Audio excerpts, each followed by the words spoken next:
What's up, stationaries?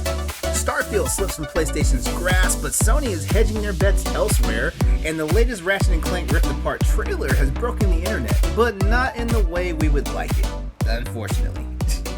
You know what time it is. It's time to push that share button, because Crossroads is live right now. Welcome to Crossroads, the PlayStation podcast for Boss Rush Games. I am LeRon Dawkins, and back this week, of course, is Crossroads' very own PlayStation doctor. What's up, Austin? That's right. Austin Campbell. I know I got the Vita knowledge for Boss Rush. Hey, I got the. Hey, I'm having the most... I know all the games that come with panties. Because we sure did need you Sunday night. That's a true. We need you Sunday night on Boss Rush Podcast. I'm having the most illicit love affair with my Vita. That's all I'm going to say about that. I don't contribute much to Boss Rush, but if you ever need to know about a Vita game, it's quite possible that I do know the answer, but only 80% of the time because there's some weird games on the Vita. Yeah. Yeah, that is true. It's funny too because the Vita just wound up having like this phase of just really weird games. Yeah. Well, Stoy just told me about another one that I'll probably end up getting. Drive Girls. Yeah, Drive Girls and Bullet Girls. Yeah. Another one. Speaking of Stoy, joining us tonight as third chair is one of the personalities behind the EXPcast. So welcome tonight, Stoy. You got a thrifty nickname for yourself? I don't usually come up for nicknames for our guests because I'm always wondering if I'm straddling the line between offending somebody. Right. I get it. I don't want to be reported to the HR mistress. No. When I was living on the streets, I was called Stoy Boy. You know, that was my street name. Mm-hmm. Mm-hmm. You want to elaborate? You want to? No, you want to? Do you have a Stoy story to tell? Well, I used to. I mean, growing up with my full name is Stoyan, so I've heard all different bastardized versions of my name in any manner of ways. So when I was in middle school, that was when the Sega Genesis came out. So the hot game to have for the system was Toe Jam and Earl. So when people would look at my name, they see it as Stojan. So then they think Toe Jam. Yeah, so I knew exactly where you were going as soon as you said that. So everyone's like, "Hey, Toe Jam, where's Earl?" And I'm like, "Oh God, that's old. That's old." So. Let me ask you a question because I don't know, you might be how I am, because once you get to a certain age, like you don't really care if they just bastardize your name anymore. It's like okay, like you're gonna call me whatever you want until somebody else corrects you, and then you're gonna feel like an ass because somebody else corrected you when I didn't. Well, I feel bad when people like give their best shot at it, and then they get that little beam of pride, like, "Hey, I think I got it right." And they look at you like, "Right? I got it right." I'm like, "Yeah, you did. Good job." And then some guy walks by, "You dumbass, that ain't how you say his name." It's like, you will give me my validation point. Yeah. That's really what it feels like sometimes. Yeah, so it's one of those things. It's like, that's fine. I grew up in my high school was like predominantly Hispanic community, so a lot of people call me Stojan, and people would speak to me. Some of the teachers would speak to me in Spanish, and I'm like, no. I mean, my origins are Serbian, so I'm like, nah, I don't speak Spanish. So go ahead, Austin. Go ahead. I was gonna say I used to work with this little old Brazilian lady, and she would she would pronounce my name Austin. She'd be like, Austin. Say what? Austin. Okay. Yeah, Austin. Like, sounds like you're becoming the teacher's pet. That's what that was. All right, Austin. I like that. It rolls off the tongue. I like that. I mean, and I'm not doing it justice though, because she's got the accent and everything, so it all worked out. I like it. I'm not gonna wear it out though, because I don't want Katie coming to find me all the way out in Virginia. Oh yeah. How you guys doing tonight? We're doing well. Actually, I brought a prop for this episode. Oh yeah. The mini PlayStation. Here's Yeah. here's a question. Did you homebrew it? Of course I did. Oh yes. So That was what like game? that was my intention of buying it. I was like, yeah, I'm like cracking this Got as soon as I can get it. So what games are on there that they said would not be playing on it? Like I don't know. I didn't try because I think I just downloaded a giant like patch of like 300 so PlayStation games. Mhm. As far as I know, the games that I got were playable. So I mean, I didn't try every game like I said, but You gotta love this current day and age of the Raspberry Pi, man. Like Yeah. oh yeah. I remember when Raspberry Pi was just like, just like it was like a glorified toy, and now it's like in the emulation station. Yeah. Yeah, actually Hey. I put my Raspberry Pi in a Game Boy. Oh yeah, Yeah, in I basically, the like, in the took all husk the gut- in yeah, the I husk took all the of a- guts out and I just kind of Dremel tooled, all the little plastic pieces on the inside, slapped it in there, and it's my emulation station. It's kind of neat. Oh, nice. Nice. Listen, Don't- if Nintendo and Sony don't want our money for old games, then we will hey, we will play them however we can. we'll play them wherever we can. To me, it's a no-brainer. If you can't buy it, I mean, I guess you could buy it from some guy who's holding it ransom for $200 or whatever. But if you can't buy it any other way, I mean, That's what I don't understand, and not to hate on Sony here, but Sony just doesn't understand that culture. Where they say like, why would people want to buy and play old games? Like for the nostalgia factor, like there's deep nostalgia in playing a lot of these old Sony games, Yeah. Why do you think I hooked this bad boy up? Yeah. Yeah. Okay. Weirdly enough, the Vita. I was gonna say, weirdly enough, the Vita does the best job.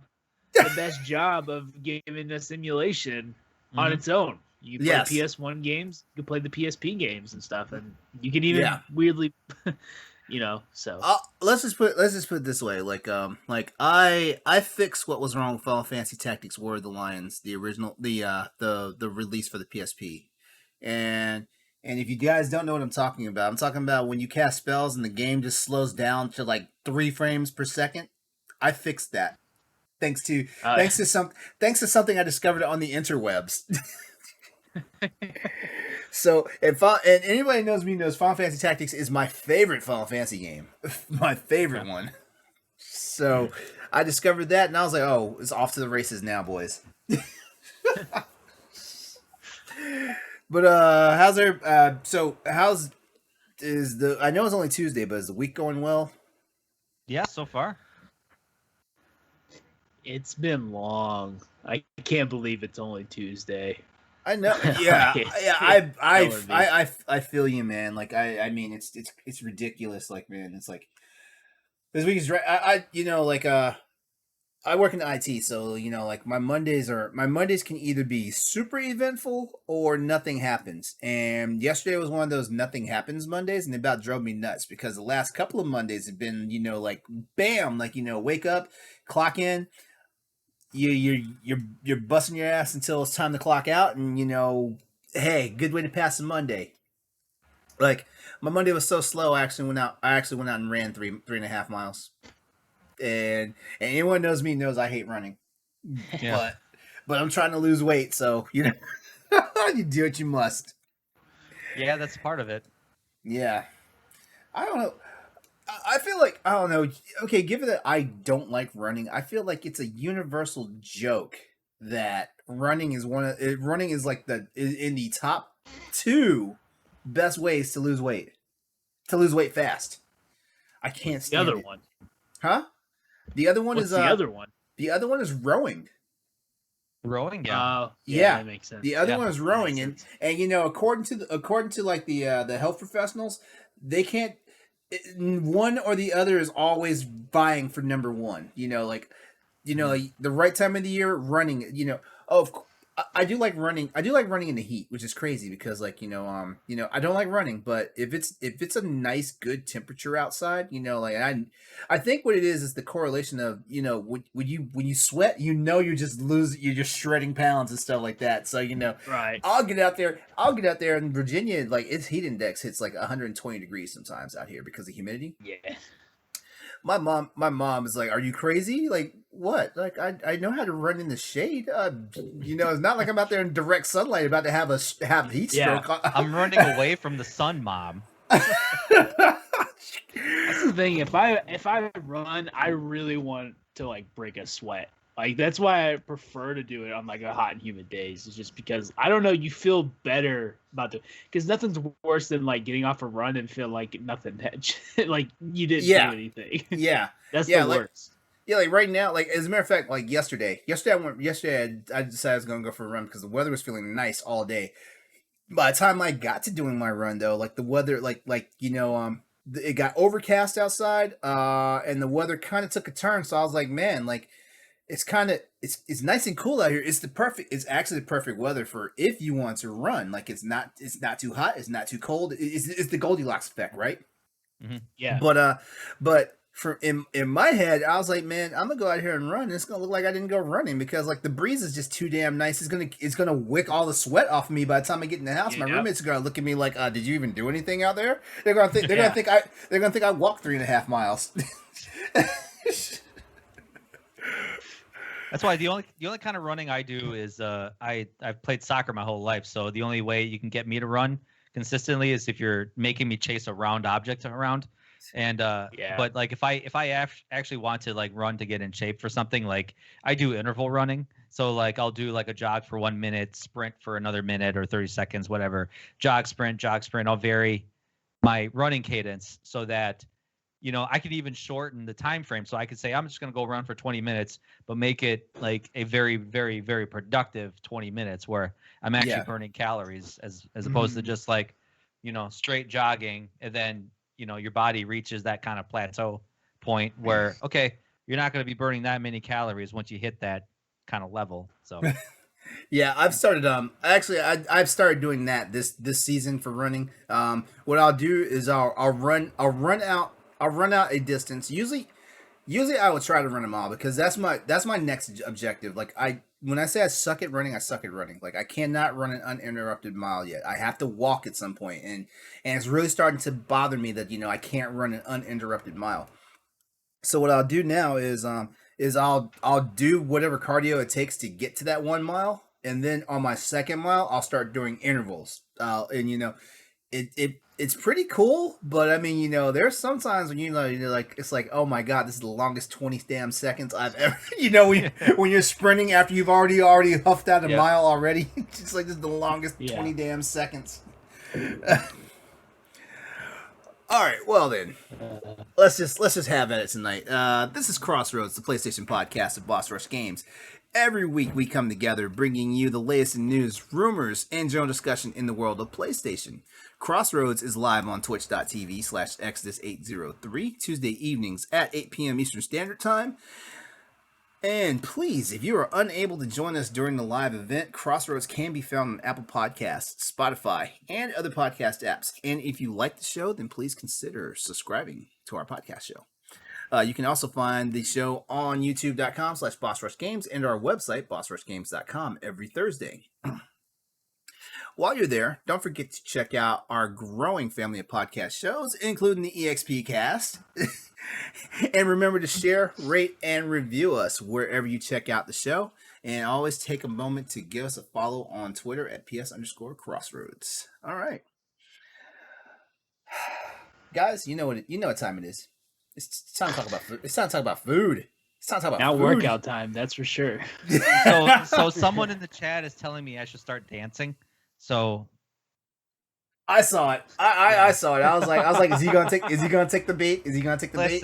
Listen, we gotta compete with all the other Twitch streamers out there, the in real life ones that like to dance. Oh, yeah. So, Wait, I don't know, LeRon. When that's when going are we gonna do our hot tub episode? When are we gonna do PlayStation I will come down to hot Virginia tub for that. Oh, hold on. If it's form yet here. well, hold on. If it's three guys, then that means the only way we're gonna get more views is if all three of us are in the same hot tub. So what? Do we like schedule a meetup or a reunion or something or what? Because the only time hot tub that happen. because the only time hot tub casts work for just a solitary person is if it's a woman. That's the only time it works. They get the follow explosion and all this stuff. But I mean, for guys, like one guy in a hot tub does not do it. No, it does not. I think it's just the pervy nature of the internet. They're like, oh, one girl, like that's normal. Yep. one girl, that's the standard. Doing it in a hot tub, just like being in a hot tub, just the fact that you're in a hot tub doing a TV, doing a podcast. It just, I don't know. I feel like it relaxes you. Oh yeah. There's nothing like being in a hot tub. That's why you got to do it in the winter. There's nothing like being in a hot tub when it's like 20 degrees outside, but you're in a hot tub and you're just, man, you're not even feeling it. It's amazing. Yeah, as a matter of fact, I'm really upset that my personal trainer moved away because he had a hot tub. And so I actually took advantage of it a couple of times over the last winter, and oh my god, it was like the best thing. I understand now why people travel and go to like the hot springs in oh yeah, it'd be like 30 inches of snow on the ground. They're in the hot spring. Yeah. Yeah. Nothing like it. All right, so speaking of hot things, it's time for What's on Your PlayStation. And if you don't know what's on your PlateStation, What's on Your PlateStation is a segment of the show where we talk about food. Because Austin and I for sure are some greedy bastards. We will eat. Yeah. We'll eat. As a matter of fact, I already have my candy bucket over here, and eventually I'll start digging into that. But tonight is the pasta extravaganza for What's on Your PlateStation. So, baked, boiled, or stovetop, we're talking about all the food that makes everyone turn to 4-year-olds. We're talking about good old-fashioned pasta. The way it breaks down is we're gonna go around the room. We're gonna talk about our favorite pasta type, not our favorite pasta dish, just our favorite pasta type. Which we also have a special question that I'm not going to share just yet. And then we're going to talk about our number one pasta dish that you can't get enough of. I mean, like the greediest of gluttons, like what is that pasta dish that's your go-to? So, Stoy, you're the guest tonight. Tell us, what's your favorite type of pasta? Tortellini. Ooh. Like cheese tortellini, not that whatever. I don't know. I think, I'm thinking of gnocchi, where they put like potatoes in it. Yeah, gnocchi's potatoes. Yeah, get that out of here. No. No, cheese tortellini. You can't get that everywhere, and if you buy the store-bought stuff, like it's okay. It's basic. But you got to go to a good Italian restaurant to get some good tortellini. Mm. Yeah, there's an art behind like good like old-fashioned like real or homemade tortellini. There's an art to that. Yeah. I haven't mastered that. In there. I haven't mastered that art. As a person who likes to cook, I just learned how to like roll and do my own pasta. And and yeah, of course I'm just doing like your standard spaghetti or your linguine or stuff like that. I'm not doing anything fancy just yet. I haven't even tried to attempt to do lasagna. Not on my own. I'm like, I'll just go out and buy the damn noodles. Good luck. We'll leave that for Jesse. Jesse can make the lasagna, and then we can just eat his. Oh, that's right. As a matter of fact, episode 90. What was it? 94. We just did 94. 94 of yes, the Boss Rush podcast. So. That's what inspired me to talk about pasta tonight. Oh yeah. Austin, what's your favorite pasta type? Yeah. I have to agree with Stoy that the tortellini is hard to beat. Mm-hmm. But if I had to throw another one in there, I really like angel hair pasta. I really like the thin stuff, especially for like spaghetti specifically. Just the thin noodles and stuff. I love it. Yeah. Yeah. So I don't know why do I feel like actually my favorite pasta type is ziti. It's something about that noodle type that just gets me. Yeah. Now, don't get it twisted, because I'm greedy and I love carbs and stuff like that. I will eat any pasta that's put in front of me. Hell, you can put dinosaurs in front of me and I will eat it. Oh, That's just. Just eat the I'll alphabet download soup some bits. Blues. I'll down some Blues Clues, Kraft macaroni and cheese. You put it in front of me. Exactly. I mean, it doesn't matter. Those little cartwheel things. Those little cartwheel The noodles. wheels. Oh yeah, or we're being fancy, the farfalle, but it's actually the bow tie ones. You know what I'm talking about? Oh, yeah. They be all fancy by calling it farfalle, but everybody calls it bow ties. Oh yeah, the bow ties. Yeah. I get bow ties too. Everybody in America calls it bow ties and stuff like that. Oh, or ZD's bigger brother, the rigatoni. Yeah. What's they the make manicotti? Actually, yeah. the Well, manicotti. Well, okay. Well, Yeah. I consider if rigatoni is the big brother to ziti, I consider the manicotti like I consider that the granddaddy. Yeah. Because it's just good. Ooh, stuffed manicotti, man. That's oh hell yeah, oh hell yeah. Okay, so here's the secret question. When it comes to spaghetti, which one is the winner? Is it meatballs or meat sauce? Now, be careful when you think about your answer, because I mean, like, depending on who's listening to this right now, like, somebody's going to get upset if you pick one or the other, and it doesn't matter if it's meatballs or meat sauce. Someone's going to get upset. Meatballs. Austin? No question. I'm gonna say this. Why not both? Why not both? Boom.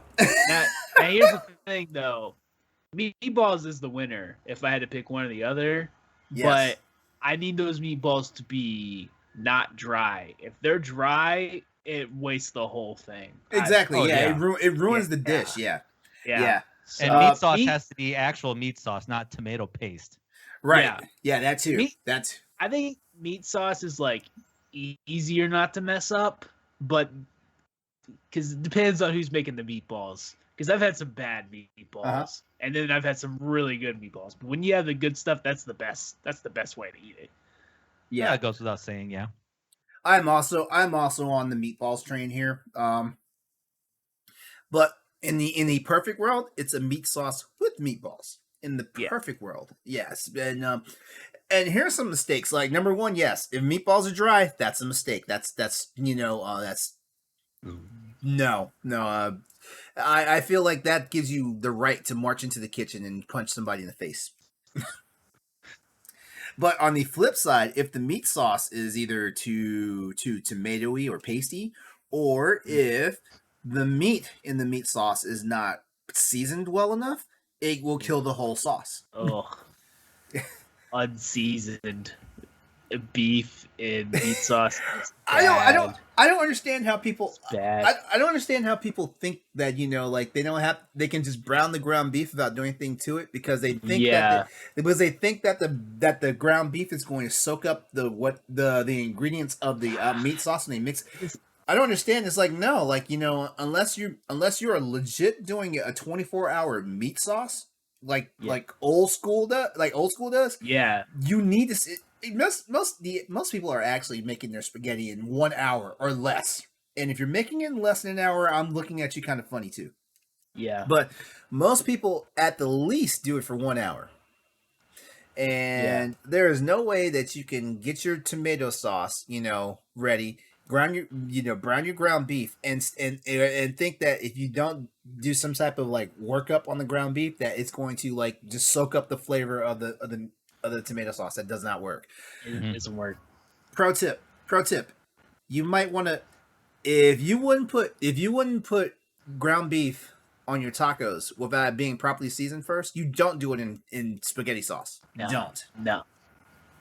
Don't do it. Another pro tip: brown sugar. Yes. Yeah, I was about to ask, what's are we all pro sugar here? All pro brown sugar. Oh, brown sugar. Yes. Brown sugar with ground beef, only way to go. Mm-hmm. Yeah. Oh, and you know Brown what? sugar. Just you know what? Here's a trick. Here's a trick to meatballs for people wondering that because we're like they just talked about dry meatballs, but they didn't say what works. Okay, breadcrumbs. Breadcrumbs work, and here's where a lot of people make the mistake. They usually because a lot of people think like the best way to do meatballs is the same way you do meatloaf. So that means a couple of eggs, right? If you're going to do eggs, what's necessary here is you just do egg yolk. If you do the egg white, then you wind up with a more mushier and easier to like fall apart meatball. So breadcrumbs and egg yolk. There you go. No egg Yes, white whatsoever. You just take the. Okay. All right. Yep. I've Yep. never actually done it that way, but that's a pro tip. Well, yeah, Yeah. like a lot of people think. Wow, I went down. Sorry. A lot of people think that the easy way to make sure your meatballs work is to do meatloaf. So they use like eggs, which eggs, excuse me, eggs work, but at the same time, there is a thing that's too much because like it's depending on how much ground beef you use, you do not need a lot of eggs. As a matter of fact, a lot of people also make this mistake when making hamburgers. They'll do their ground beef and stuff for the hamburgers. And a lot of people make the mistake of they usually use like if it's over a pound of meat, they'll usually do like 2 to 3 eggs. That's too much. You should do 1 egg for every pound of ground beef. I feel like I should start writing this stuff down. Yeah. I cook. My mom gets pissed, even though she's the one that taught me how to cook. She gets pissed when she calls the house and is like, "What are you doing?" I'm like, "Oh, I just made dinner. What'd you make?" I tell her what I make, and she's like, "Boy, why don't you make the stuff for me?" And I'm like, "Mom, you don't live in Virginia. If you move out of South Carolina and move closer to Virginia, it might happen." But but it was like, just take pride in the fact that you taught me how to cook. Oh, and you made me adventurous in the kitchen. Yeah, but it sounds like she taught you better. yeah. It sounds like to me. No, there's still some recipes for my mom I would love to have, and I don't know, like she has this death You'll grip probably on them. never ever get. Yeah, Yeah. exactly. Yeah. Because she probably doesn't know. She's just like, I just do what I feel. That's always the answer. Oh Like, my god, I wish I had always that. the answer. I wish I had that intuition because I've always said if you were good in chemistry class, you can cook anything if you were good in chemistry class because you basically know what goes with what, and you also know how to prepare it, what the cook times are, what temperatures, all this stuff. It does not. I was good in chemistry, but I still need like a manual for cooking some of this stuff. Like I can't bake and cook from scratch. I can't. I wish I could. It's like I've seen some people literally walk into their kitchen, look in their pantry, look at what they have in spices and stuff, and like, okay, I've got a meal. And I was like, huh? Huh? Yeah. Anytime an oven is involved, I have to look it up online. Like, all right, how long at what temperature is the best way? Because I'll never figure that out. I always psych myself out. And if something goes wrong, I can blame the internet for telling me wrong. That's just how it goes. But yeah, I've asked my mom, I've asked my nana, like, what's your recipe for this? And like, I just throw stuff together. I'm like, well, that doesn't help me. Okay, I need to know specifics. I need to know exactly how you do it. Actually, a couple people on my mom's side of the family, they're upset at me that I forgot something that my grandmother taught. It was kind of akin to like a pancake, but it was on a different level because number one, it wasn't flat like a pancake. It was more like like when you do skillet cornbread, it was like that, but it wasn't actually cornbread. She taught me this when I was a teenager, and I graduated from high school, joined the military, and while I was in the military, I never really had a place of my own where I could actually cook and stuff, so I forgot the recipe. So, of course, my grandmother passed away, and I've got my mom, I've got aunts, and I've got cousins ask me, hey, do you remember how grandma did this? And I'm like, I barely remember it. And by barely remember it, I mean, I don't want to tell you how to make it, and you make slop. Yeah. So they're so mad at me because I forgot. I'm very intrigued. I've never even heard of something like this.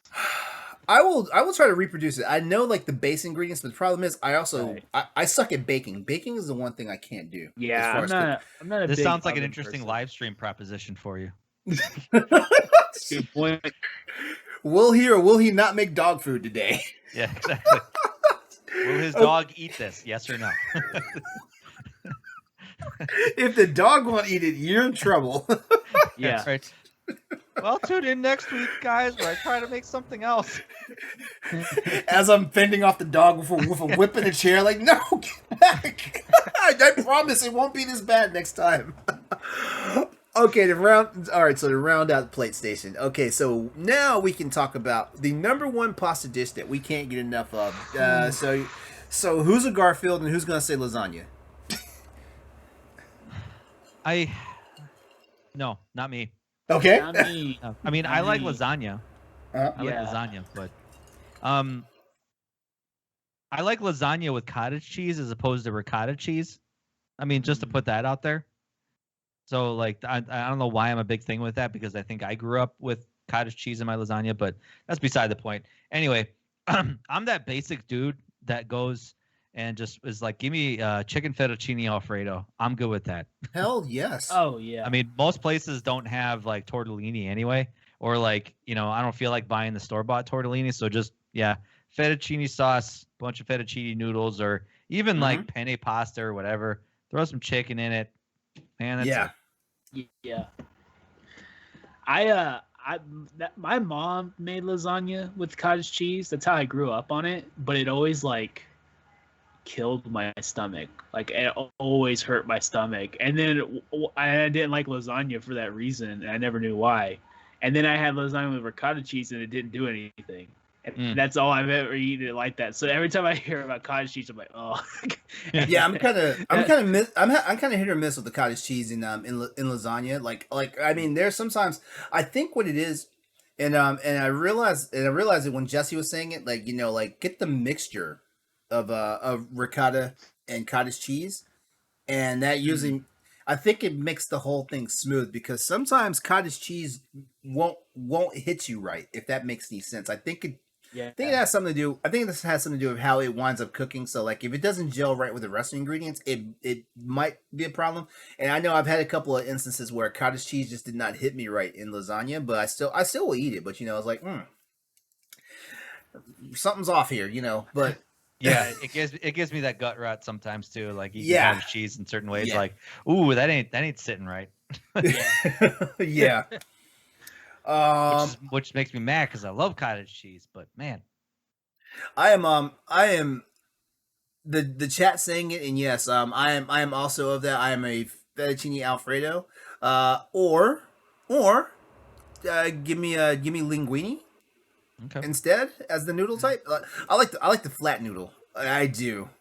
So yeah, and chicken, shrimp does not matter. It's all good.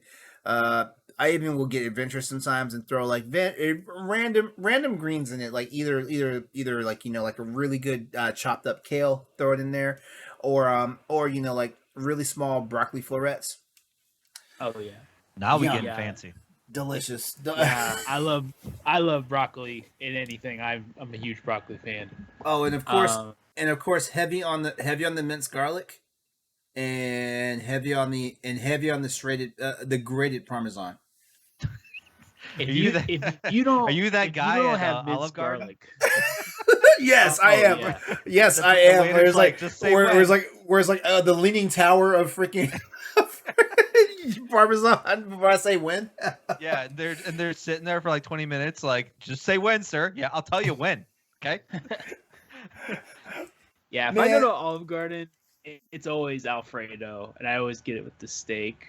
But my favorites are like, there's one kind of pasta, and I forget what the name is, but it's cheese tortellini, and I get like breaded chicken on it, and it's a mix of marinara and Alfredo together, and it's delicious. It's so good. I don't know, it's like an orange creamy sauce. It's so good. It's me and my wife go to this Italian restaurant near here, and that's what we get every time. And then Katie makes a cheesy sausage pasta that's really good. It's got smoked sausage in it, and it's delicious. It All is right, so really. so dinner at Austin's house. That's what we're saying. Road trip. Hey, the doors are always open. You can come down anytime.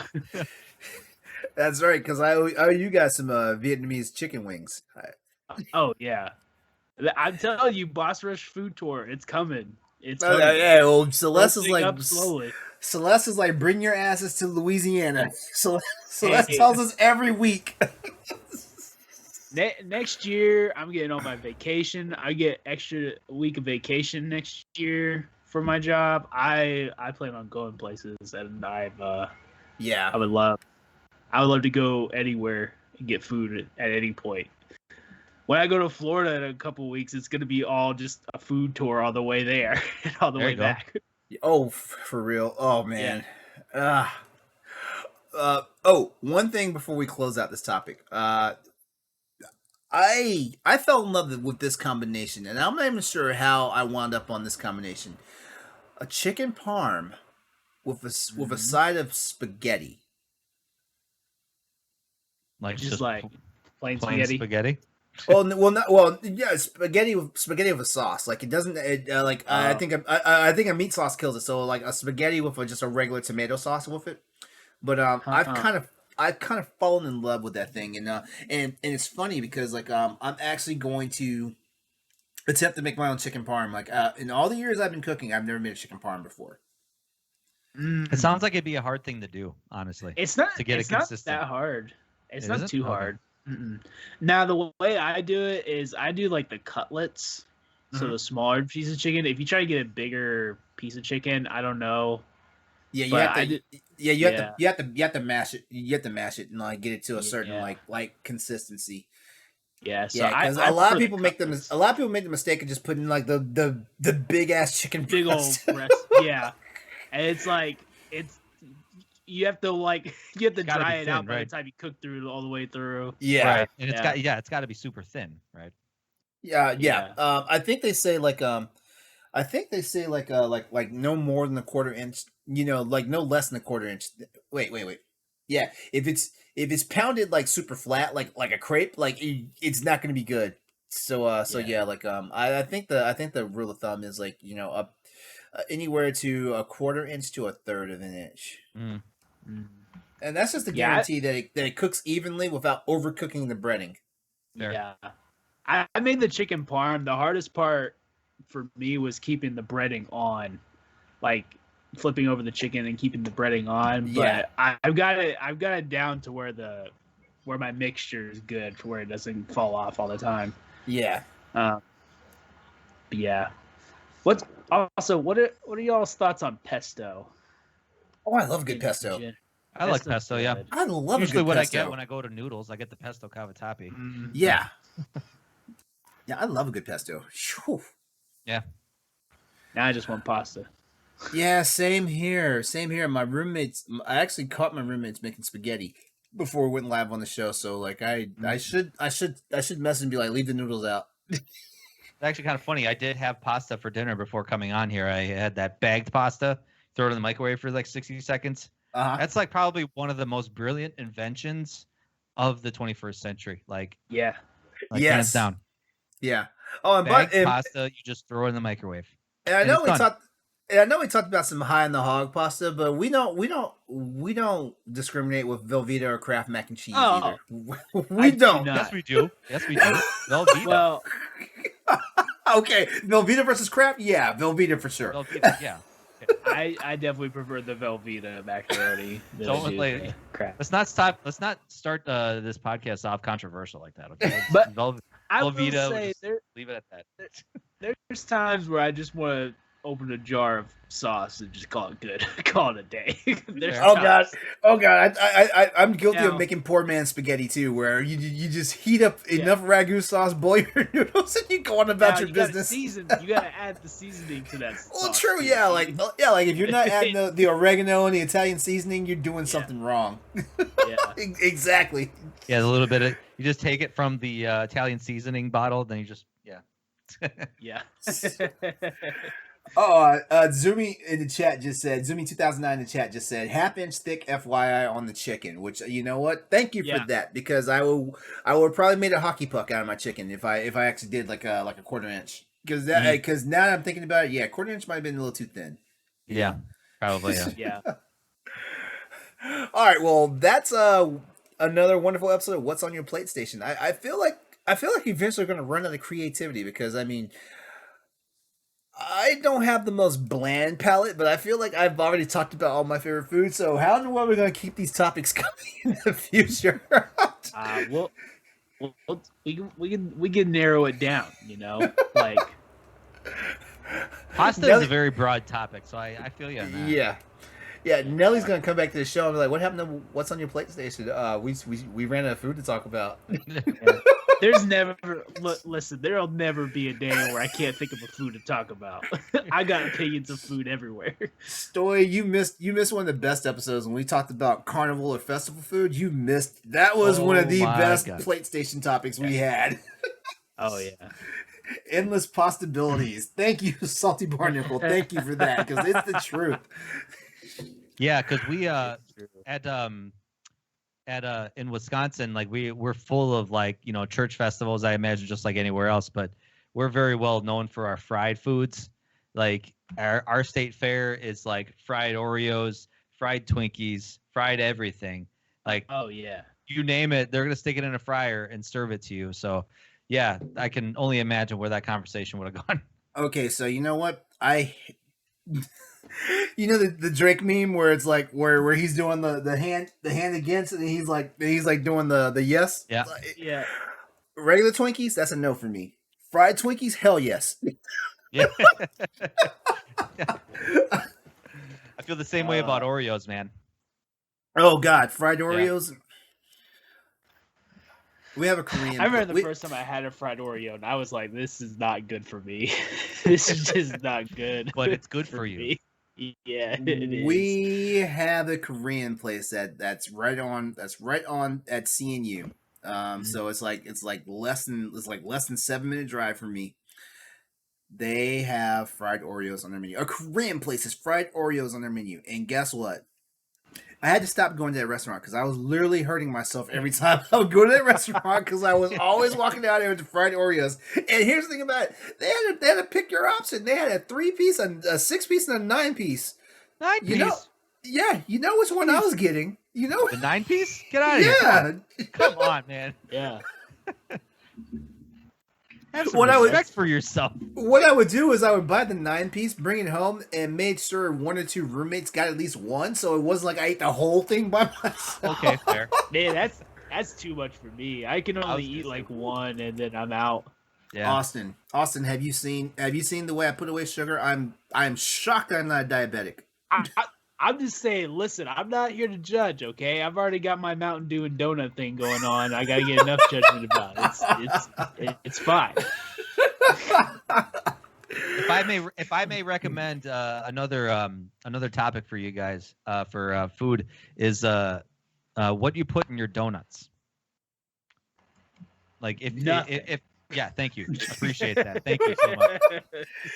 Donuts are perfect and don't need anything inside of them. Exactly. Don't need no fruit, don't need no nuts, don't need no nothing. Just give me a plain donut. That's it. You know, it always bugs me, like people who dip their donuts in their coffee. Like, what are you doing? I feel like that's just to make your coffee taste better, I guess. Yeah, is that what it is? Because I feel like the coffee does nothing for the donut. No, definitely not. No. Now, the Little Debbie's, I don't know if you all have Little Debbie's donut sticks. Yeah. Oh, you dip those in coffee? Yeah. Because the donut sticks, they're dry. So if you dip them in the coffee, it's like, I don't know, it's it's better that way. Well, that's because those donut sticks are like glorified, like what is it? Coffee cake. That's what Little Debbie was going for, but it doesn't come off anything like it. Yeah. I mean, literally, it's just coffee cake. It's cake you put in a coffee, basically. I love a good coffee cake. We gotta go. Yes, we're yes, gonna be that on was food the whole night. that was another wonderful section, a segment of what's on your PlateStation. Hit us up in the Twitter chat. Oh wow, I was about to get the Twitch handle at @PS_crossroads. Talk to us about your favorite pasta. Like, hell, if you have no, actually no, let me not say it like that. I was about to say if you have a fetish for pasta, hit us up. No, don't hit us with that. No, just let us know.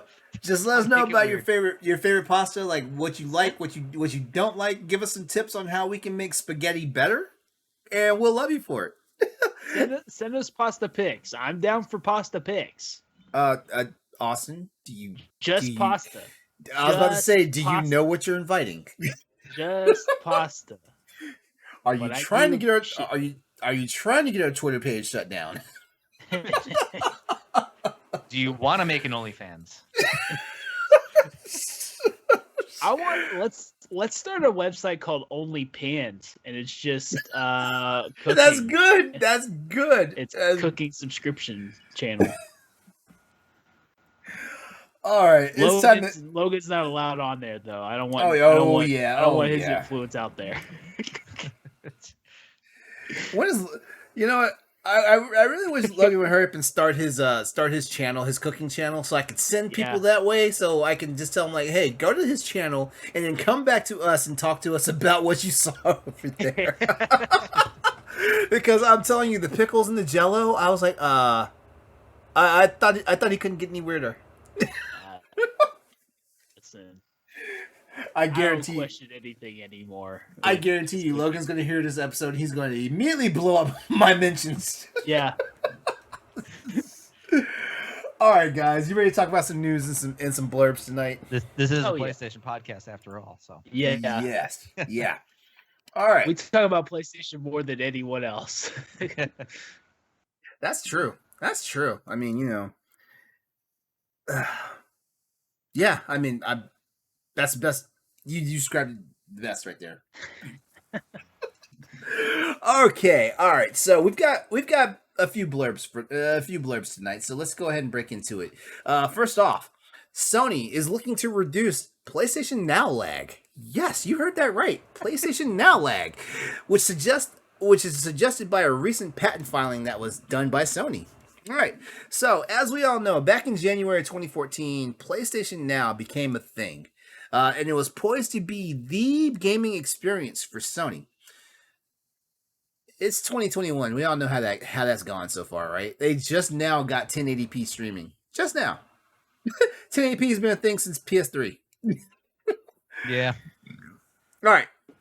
Sony has just filed a new patent, which seems to be geared towards reducing the lag for its floundering streaming service. I say floundering because, I don't know, it looks like some of the stuff that's been going on with Sony and PlayStation Now, it looks like PlayStation Now might become a contender in the next couple of years. So it'll be worth following to find out. Okay, so apparently it's dubbed Edge Computer Proxy. Now, I'm going to try my best to dumb down the tech jargon because when I look it up, all it is tech jargon. It's described as a method that will execute a cloud video game in a data center, streaming video generated by the executing cloud video game over a network to a client device, deploying a cloud gaming proxy to the edge compute that is proximate to the client device, wherein the cloud gaming proxy buffers the video and retransmits lost packets of the video to the client device. Okay. Meanwhile, Xbox just says, hey, you can download the game and be good. Yeah. You want to Exactly. If you got a slower internet, it may take you longer, bro, but guarantee it's worth it.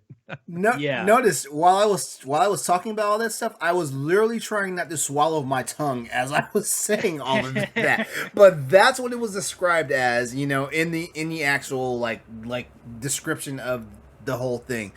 Basically what it's saying is like, okay, so on Sony servers, the game starts, right? You start doing your thing, you start playing the game, and when it starts encountering latency, an algorithm will kick in to fill in the gaps, to figure out what you may have or may not have been doing, and it will translate it to to back to your PlayStation device.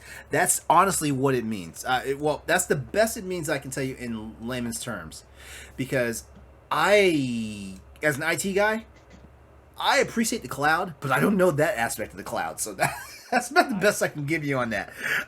Joe Apsey at PSU.com says, if that all sounds very technical to you, it basically means that it helps reduce lag on PlayStation Now, something which we can all appreciate. Yeah, for sure. But before this, is that meme where like the boss is asking for people's ideas to help PS Now, and the guy's like, "How about we just fix the lag?" And they threw him out the window. He threw him out the window. Yeah. Okay, next up. This is a good one. I promise you I won't bend your brain like I did with the last blurb. The PlayStation Gear Store has been updated with Ratchet and Clank Rift Apart merchandise. Yes. As a matter of fact, pay attention to this episode tonight, because Ratchet and Clank is the thing for this podcast tonight. This is a no-brainer for those who already love Ratchet and Clank and are sure to love the upcoming Ratchet and Clank Rift Apart game. The PlayStation Gear Store has just been updated with a new range of items focused entirely on Ratchet, Clank, and the newcomer, probably my favorite character to date from that franchise, Rivet. Allowing fans to start repping the next blockbuster title from Sony and Insomniac Games.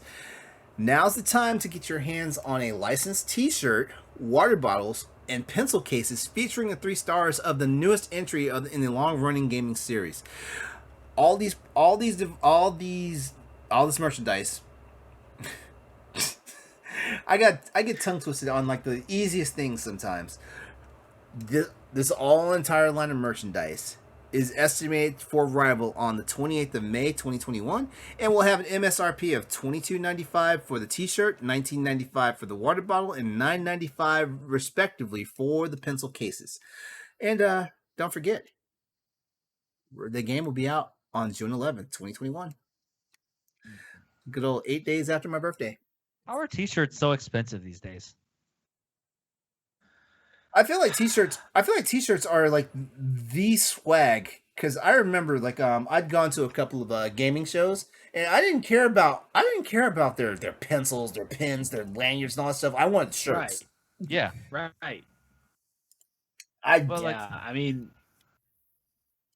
Hey, well, here's the thing about it. At $22.95, I can probably say it won't be a cheap ass shirt. And you know what I'm talking about? The ones that get like the freaking the bacon collar, or they immediately collar. Yeah, the crinkly collar, like wrinkled. Yeah. Oh yeah. Okay. All right. Fair enough. Or it's called bacon collar. Or the ones that or immediately like the sleeve like all the stitching comes up the sleeve, so the sleeve starts like drooping. Oh yeah. Yeah. So I don't know, $22.95. I feel like that's some decent quality, but I might want to see some user reviews, when it comes out first, because you never know. Sometimes they cut corners, sometimes. It's one of those things where like, if I go to a concert, I always like buy a t-shirt of the band or wherever, and they're usually like $25-$30, but they're pretty high quality shirts too. This is got that money goes to the band. Yeah. Like I don't mind paying $30 for a t-shirt if I know like the band's gonna get a good portion of that money. Yeah. So. I am so mad because I went to the recent Janet Jackson State of the World concert, and I bought a shirt, and damn if that shirt didn't shrink when I washed it. Was it supposed to? Did you want it to? I did not want it to. I did not want it to. When I bought it, it was right size, and it makes mediums look like a large. That's how bad it shrunk. I'm so mad. I'm so mad. Keep them. You can make a t-shirt quilt out of it later. That's pretty much the plan. I have it, like, it's only been worn and washed once, so like it's still pristine quality for the most part. Okay, next up is some news that I love. Saints Row the Third Remastered PS5 release is coming next week. This was actually news to me until just a half hour before recording. Yeah, like it kind of. I didn't think Saints Row the Third was going to see You know, here's my theory. I feel like Saints Row Third is going to get the same treatment that The Witcher 3 is getting. It's going to show up on every freaking system and console till the end of time. Well, it is the best Saints Row, so that is true. It makes that sense. Is true. I was gonna ask. I wish Nelly was on here too, because I was gonna ask, because I've never played a Saints Row game. I was gonna ask if this was the best one, if this was the one that everyone wants remastered, and this is the best one. This is the best one. Okay. Take it from me. Take it from me. I've never been a fan of games like these because Saints Row is definitely a ripoff of Grand Theft Auto. Well, actually, no. Let me rephrase that. Saints Row is a competitor to Grand Theft Auto, and I've never been a big fan of the Grand Theft Auto series. So, when I saw the ad campaign for Saints Row the Third, I was like, you know what? I'll give this game a chance. It was that game was bonkers. Yeah, I loved every second of it. There was a thing in Saints Row the Third where back then you could tie it into your social. You could connect your PlayStation account to your social media account, and every time you did something, got an achievement, or got an in-game achievement, not so much an achievement for the trophy system, an in-game achievement, because there's like there's like a million different. It would hit your social media. People got pissed at me. People got pissed at me when they were seeing notifications of killed 60 people with the dildo bat. Yeah. Stuff like that. Terrible, actually. That sounds terrible. I was going to say your mom's not on Facebook. She was not. She was not on Facebook at the time. Thank God. She's on Facebook now. She's on Facebook now, and I'd stay away from it. That's probably good. But I kid you not. Like, I mean, Saints Row the Third became like the therapy I needed at that time. Let's put it that way. No, yeah. Honestly, you could call it a direct competitor to like Grand Theft Auto, but I think it stands out completely. Oh yeah, definitely. And the crazy part is like the story is so over the top, but honestly, the story is what you wind up playing for. Yeah, and it's got some of the most like iconic scenes in a game, like parachute dropping onto the top of a high-rise condo while listening to Power by Kanye West. I mean, I'm not a fan of Kanye West, but that was still probably like that was some good. That was some good stuff. Right. Yeah. Stoy. Mm-hmm. Remember when you had to like break out the pimp? Yep. And your own people drug you and sold you to a whorehouse. Yeah.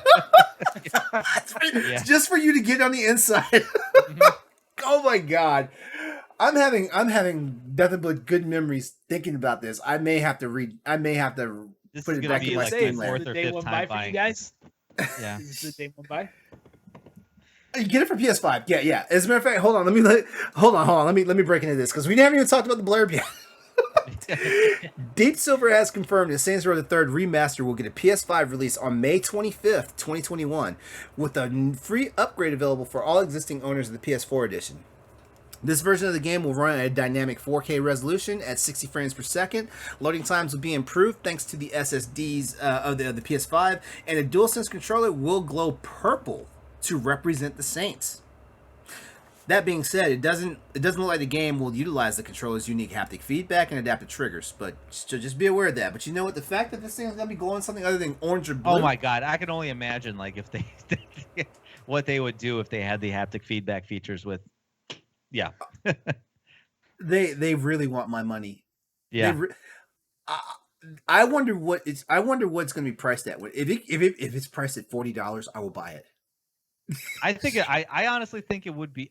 I mean, I would think it would be less. They can't get away with making it $70. They can't. They can't. And $50 or $60 is a stretch for me. Like $40 is the sweet spot, and $30 means that they only. If the game comes out at $30, that means there's only limited editions of the game. So if you see it brand new on the shelf for $30, you need to snatch it up. I'll just put it that way. Saints Row the Third Remaster is available right now on PS4 and is playable on the PS5 via backwards compatibility. The native PS5 version, the native PS5 version releases on May the 25th. So get cracking, trust me. When we say it's the best Saints Row game, it is the best Saints Row game. Best soundtrack, best moments. Yes.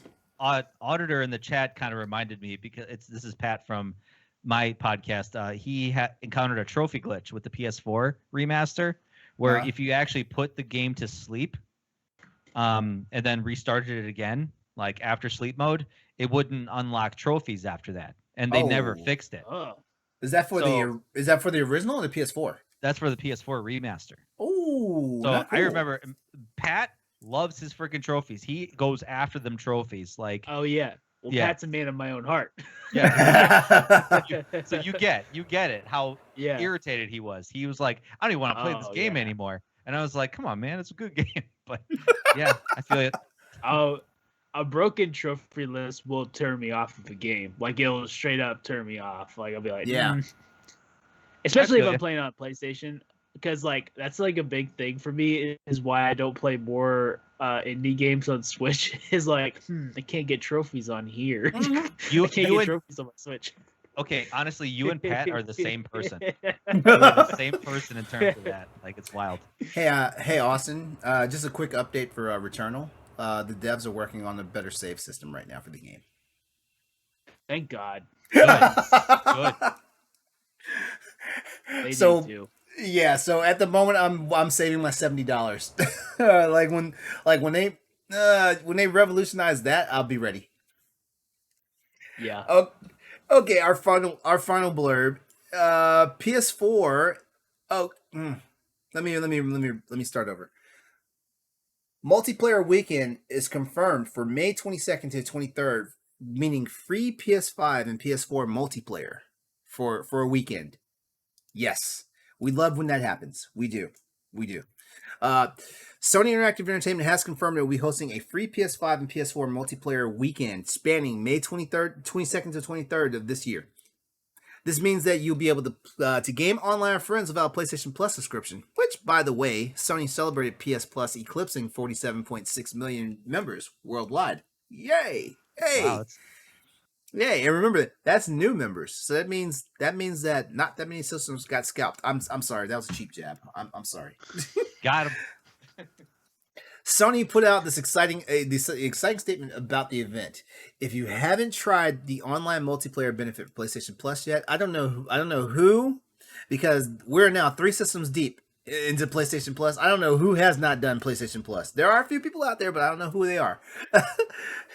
Anyway, I mean, it pays for itself. It really does. You know, It does. with the quality of free games they give you per month, and then even their games for their stay-at-home thing yes, that they done lately. Like, come on, it's paying for itself. for real. Yeah. Mhm. Yeah, I mean, hell, if you're a PS5 customer, like, shoot, PlayStation Plus has been nothing but nice to you these past 6 months. It's been maybe this current month has been like, this is the stinker, isn't it, Austin? This is the low point for PlayStation Plus right now, right?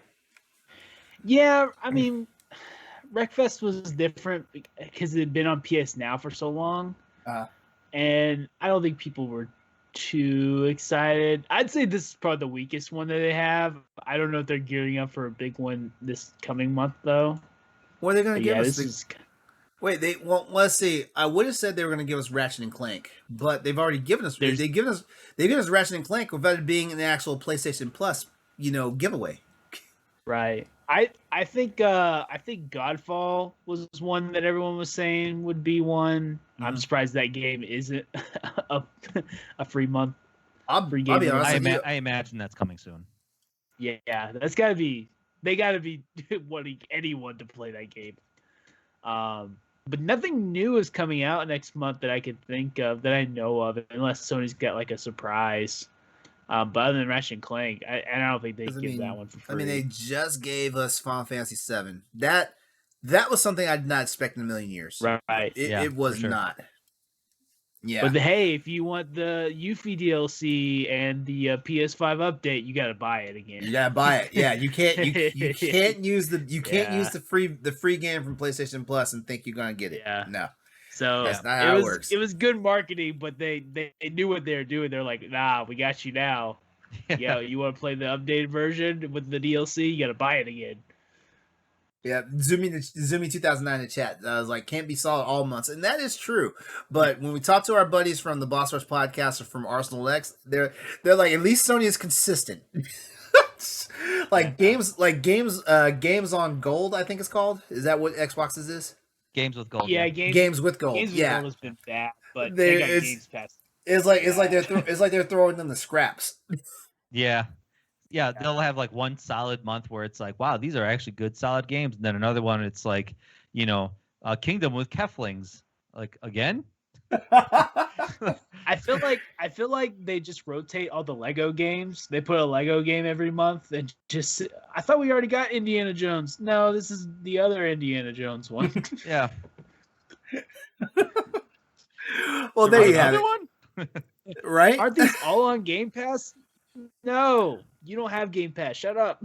I think that's free. I think that's their strategy. They want to make games with gold so bad that it forces people to subscribe to the Game Pass. Honestly, I think they would rather everyone just go to Game Pass, which I mean, it's a great deal. So if you're not, Auditor 415 in the chat's like, but at least Games with Gold is constantly giving scraps. I'll give them that. Yeah, that's true. They are consistent. Honestly, when I write the articles for Boss Rush, like, here's what's coming out with Games with Gold. Oh, I have to sound excited. Kind of. I made a dig because, like, what was it, 2 months ago? They put up Dark Void for the 360. Oh, no, they didn't. Dark Void. No, they didn't. Yeah, I was like, what are you guys doing? Stoy. No one remembers this game. Back when I was with another group of another gaming group that we did the blogging and stuff called popcultureshock.com. Yeah. I reviewed that game and I think I gave that game a 3.5 out of 10. Wow. Yeah. It was bad. It hurts my heart because it's a Capcom game and anybody who knows me knows I am Team Capcom. Yeah. And for me to have to sit there and write 3.5 for the final score, it hurt my heart, but it didn't hurt my heart as bad as that game hurt me to my core. Wow, Dark Void. They might as well have just slapped everybody in the face with a wet fish. I really think they did. They were just like the boardroom meme again. It's like, we got to give them a good 360 game. What should we give them? I'm surprised Microsoft didn't lose customers after that one. I know. Oh my god. All right. Well, there you have it. To get the scoop on all these blurbs, links have been provided in our Twitch stream chat. Go check them out and then continue the conversation with us on our Twitter page at @PS_Crossroads. We had some pretty juicy conversation about all these blurbs, so they might show up on the YouTube as pod clips. So be on the lookout for that. Austin, we didn't get any questions tonight, did we? I know I did my best trying to find some people to ask questions. I also did not put out a tweet to ask for questions, so that's my bad. No. We had one question in the Discord I saw. I don't know if you guys saw it. Oh, we did. Yeah. We did. Yeah. Hold on. Let me go. I'm going to look right now. Yeah. It wasn't me. It wasn't me. But we have actually. Yeah, there's a couple. We have a couple of questions, but I don't know if okay, you know what? We can do this. We have some questions from the audience tonight. Wow. I like it. Okay, so we got one from Arter415, who's also with us in the chat right now. Thank you very much, bro. Arter415 from our Discord asks, who was the greatest Belmont that ever existed? Okay, you know what? I'm sorry. I have a bias, and it's because of how old I am and what video game systems I cut my teeth on. It is all about Simon Belmont. Okay. All about Simon Belmont. I'm gonna be honest. I don't know if I know. There's Simon, and there's Trevor. There's Simon. There's Trevor. There's Richter. Oh yeah, that's Richter. Alucard is not a Belmont, by the way. No, he's not. Although, I mean, you played as him. Yes. Yeah. And then there's the Belmont Stakes and Belmont Belmont Bears. That's the only Belmonts I know. I have to go with Simon Belmont, though. That's the OG. I'm going to go with John Morris.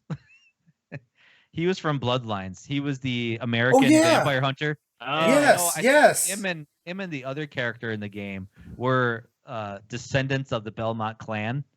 So I think that counts. Especially I think Bloodlines is one of my favorite Castlevanias because it was one of my favorite honestly too.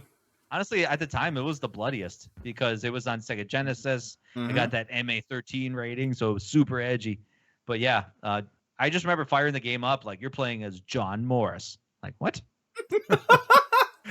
Like this kind of breaks tradition. Yeah, I'll say. All right, let's see. Salty Barnacle, who is also in our Twitch chat right now, asks, this is a good question. At first I thought we were being trolled, but you know what? This is a good question. Which PlayStation system would hold up the best if dropped from a helicopter? Ooh. It's gonna be the PS2, man. That brick. Yeah. We're talking about the original PS2 because the PS2. Yeah. I was either gonna say the OG PS2 or the PS3 Slim. I don't know about the PS3 Slim. The only thing, definitely not the PS3 controller. Any of those. Nope. Can I just share with you guys how I have a personal story for how flimsy the DualShock 3 is.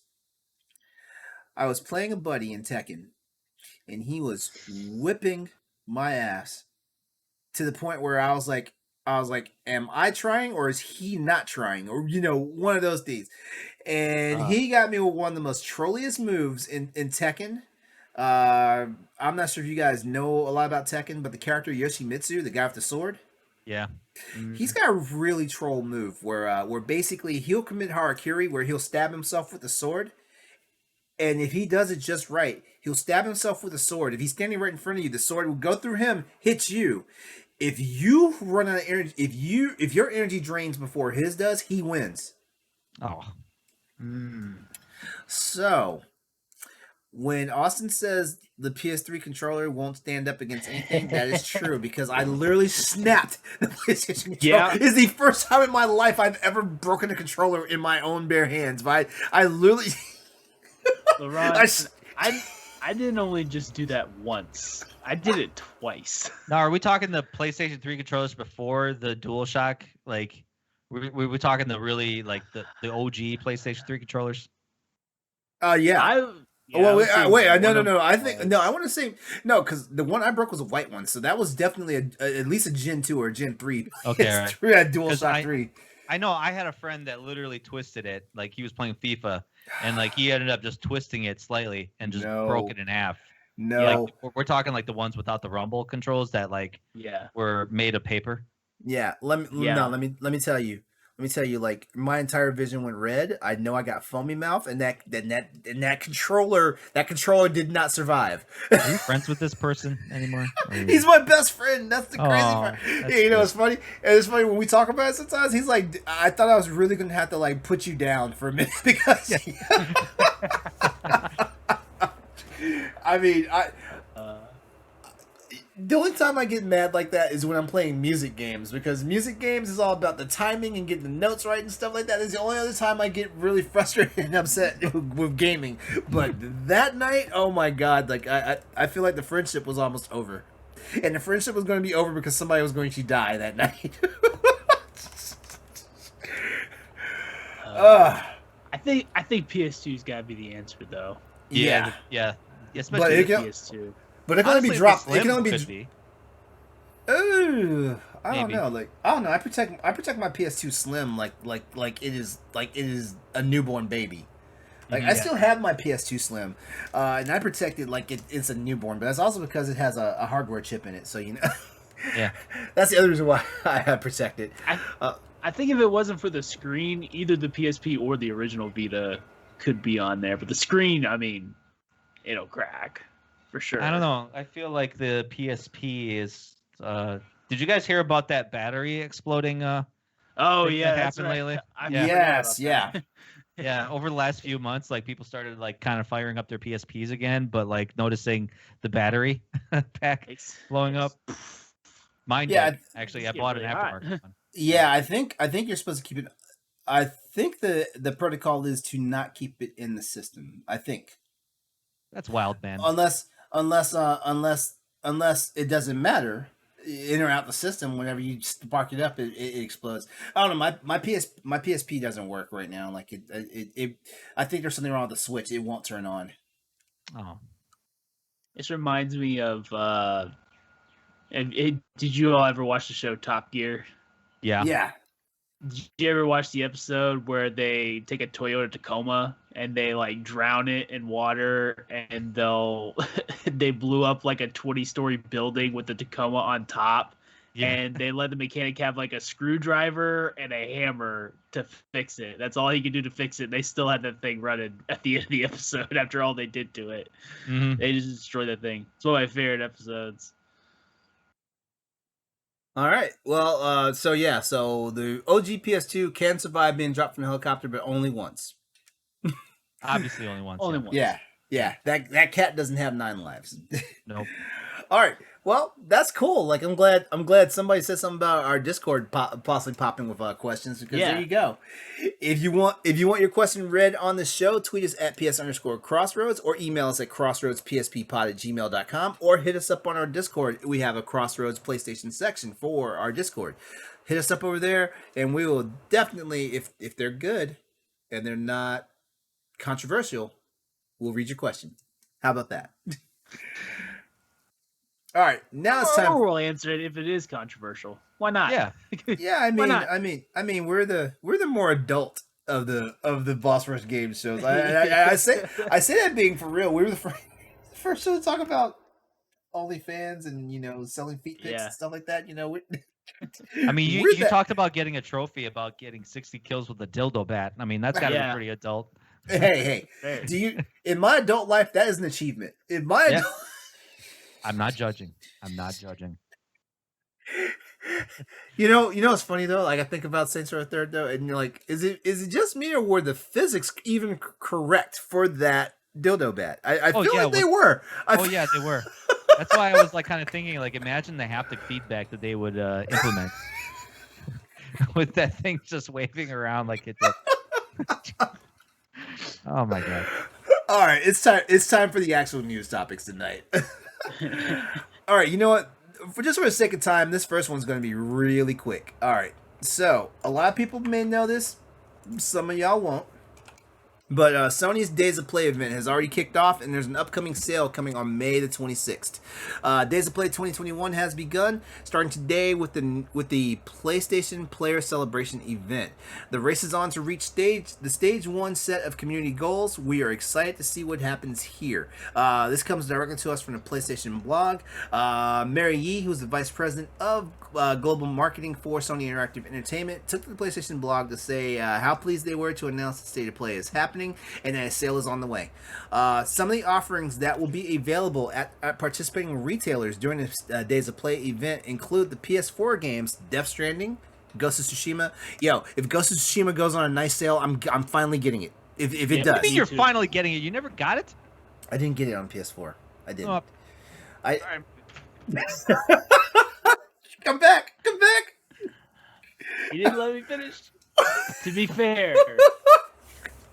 I can't believe you, man.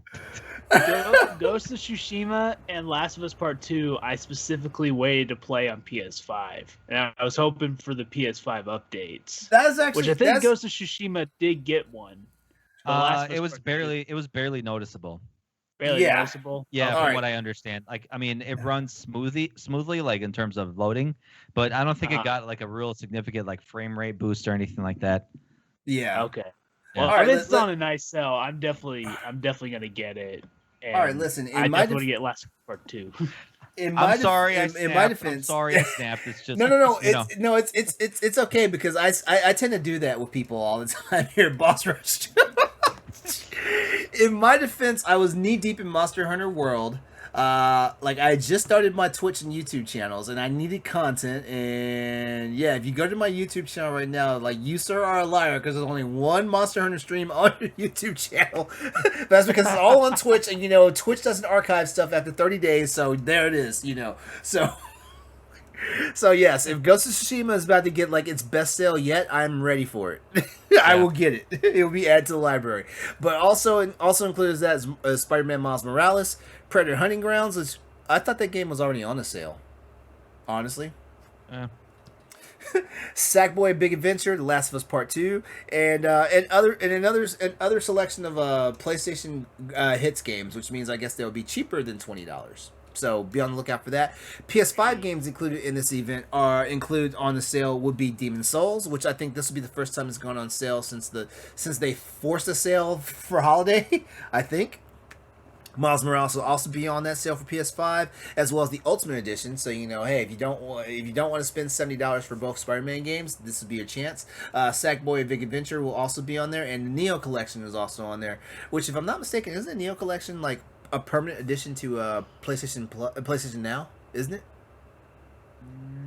I honestly have no idea. I can't remember. No I idea. remember we reported on it maybe a week or two ago on Crossroads, but I don't remember now. My PS Now is over. I don't use it anymore. I think I'm still paying for mine. Went So. up. Additional deals on the PlayStation Store, as well as PlayStation Plus and PlayStation Now subscriptions, will also be available during Days of Play. So just stay tuned to the information for more on the PlayStation blog, or head over to the Days of Play website, which Sony did put up for it. I put that in the Twitch chat for you guys, so you can check that as well. If you haven't already signed up for the PlayStation Player Celebration, you can do so at the Days of Play website, which I just put in the Twitch chat, all the way through to May 31st. After May 31st, no one can join up and hit any of the heats. If you sign up today, you can start contributing to the community goals at Stage 2. Stage 1 is already underway. My dumbass missed signing up early enough, so I can't do anything for Stage 1. So there it is. So don't be like me. Sign up now and get into the rest of the events. All you gotta do is sign up once, and you'll get into all the stages depending on where you sign up at. Oh, all right. So you know what? Let's just move on. I really don't have any real good questions for this one, so let's just move on.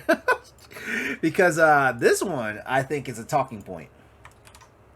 And yes, take advantage of the Days of Play event, like Zoomy2009 says in our chat. Take advantage of it and hit your backlog, because your backlog of games. When you get trophies, that's how you're going to get the prizes. And guess what? It's not just you; it's the entire community of PlayStation gamers. So get in there, get it done. All right. Next up, this is the talking topic. Well, one of the talking topics. Sony patents gambling and betting platforms for eSports. You heard that right. This is brought to us from DualShockers.com. Sony has been quite active in the esports industry lately. Earlier this year, Sony Interactive Entertainment acquired the Evolution Championship Series, one of the biggest fighting game tournaments in gaming, which is better known as EVO. The acquisition came with the collaboration with RTS, Endeavor's new esports venture, and started a new chapter for the fighting game community. Now it seems like Sony has more plans to expand the esports industry. According to Vita Extra, Sony Vita, VIDA, not VITA. Oh. Sony has filed a patent for an esports betting platform. The patent has been filed by Michael Chow, who is the machine learning engineer at PlayStation R&D, according to his LinkedIn profile. I'm not going to give you the same techno babble that I gave you for the other segment earlier this evening. So here's the breakdown. The platform will be giving players the probability of winning a particular bet based on data from the past. I don't know what that means. I don't. It's like are they saying based on a certain competitor's history of winning? Like, this is your chance to put the bet on them? I don't know. I think that's kind of how a fancy way of saying what the odds are. Yeah. It also states that the odds can be determined parimutuel. What? That's a big word. I'm going to have to Google that word as well. Which is a betting term implying the division of gains amidst the winning bettors. I don't spend enough time in Las Vegas and Atlantic City, so I really have no idea. What does it mean? All I want to do is say, hey, this person might win this match. I'm putting money on him. That's all I want to do. There are a few interesting things to note as well. The inclusion of non-pecuniary wagering proposes hints towards the fact that players might get a chance to bet in-game items. Okay, so now it's starting to sound like like it's not really money that's always at stake here, but who knows? It's quite common in many esports titles out there, such as Counter-Strike Go. While Sony seems to have quite ambitious plans for the future, this move might not be well received by the community. As we all know, loot boxes and microtransactions have been heavily scrutinized in the gaming industry. I mean, hell, EA is catching all sorts of lawsuits right now in Canada, the European territories, and some of the Eurasian territories as well. So there's that. And Sony's arrival in the betting and gambling scene seems to make this whole thing even worse. That being said, a large number of patents fail to turn into a reality, so this doesn't confirm whether this plan will be put into action. Alright, so here's the question for you guys tonight. With the tech industry always seeming to pioneer changes in the way we do things in our daily lives, will the opening of active betting and gambling in esports become the next big game changer in competitive gaming? And I'm even going to expand that to a certain degree. Will this be the step to more or less legalize gambling overall for all types of sports and gaming events? What do you say? Well, this kind of reminds me of FanDuel. Oh yeah. That's what it kind of reminds me of, because it's like legal gambling, but a lot of times you're not using real currency. You're kind of using credits or other things. And I don't know exactly how FanDuel works, but that's become such a popular form of gambling, on your phone or on your computer. So I liken it as just esports becoming bigger now, and it's like, okay, how can we bet on this now? There's the other side of sports where it's like, okay, how can we make money off of this? So it's just basically the tech catching up to esports now, and Sony grabbing a significant pot of it, because fighting game tournaments are probably the most popular esports events right now, as opposed to watching Overwatch leagues and Counter-Strike leagues. As a matter of fact, if I'm not mistaken, the top rankings for how esports goes is fighting games, Overwatch, StarCraft, and then racing games. Because I did not notice until I did some research on it, but there's Gran Turismo is part of an esports. It's part of an esports event. Yeah. I did not know this. Oh yeah. It is part of the Olympics coming up soon. Mm-hmm. That's right. Yeah. That's right. I don't think this will affect betting in general, because the fact that gambling isn't legal everywhere in America has just surprised me every day, just because it's money. It's another way to make money. Why is it not? FanDuel is a little different. So FanDuel, the way it works is you think of like a bunko game or like poker game that you're playing with your friends. So all the money that you bet is being dispersed among the people that you're betting against, whereas you're not betting against an actual business. Okay, I guess that makes sense. Yeah. I think that's the reach around to where because there's two different FanDuels. FanDuel 1 where you can bet, but you can only bet where you bet games, you can bet point over under on points, but it's only in certain states. Whereas the fantasy duel, where you can pick different players with different salary caps, and try to get as much fantasy points. Though that money is putting into, and then you split the pot amongst all the people that go into it. So I think that's how they get around it. I don't know all the rules, but I do FanDuel, the fantasy one, because it's not legal here in Oklahoma, but that one is. And so I think that's how they get around it. And all sports have people watching them when people are allowed to bet on them. Like there's betting on golf, and when sports went down, people bet on the weather. So that was a big deal. Like on DraftKings and FanDuel, like people were betting on like, will it be in the mid 80s? Wait. So you're talking about when COVID first hit, and basically like all the leagues got suspended. That's what happened. Yeah. So like on DraftKings, they'll be like, all right, in Dallas, is it the high going to be 75 to 78, 79 to 82? and then and you do that for multiple cities, like try to figure out the weathers and stuff. And I remember entering like some free ones because they're free. Why not? I don't know the weather, but I actually won I think 25 cents on one just because it was free, and I was just like put it in there. I was like, why not? So yeah, people will bet on anything. That's true.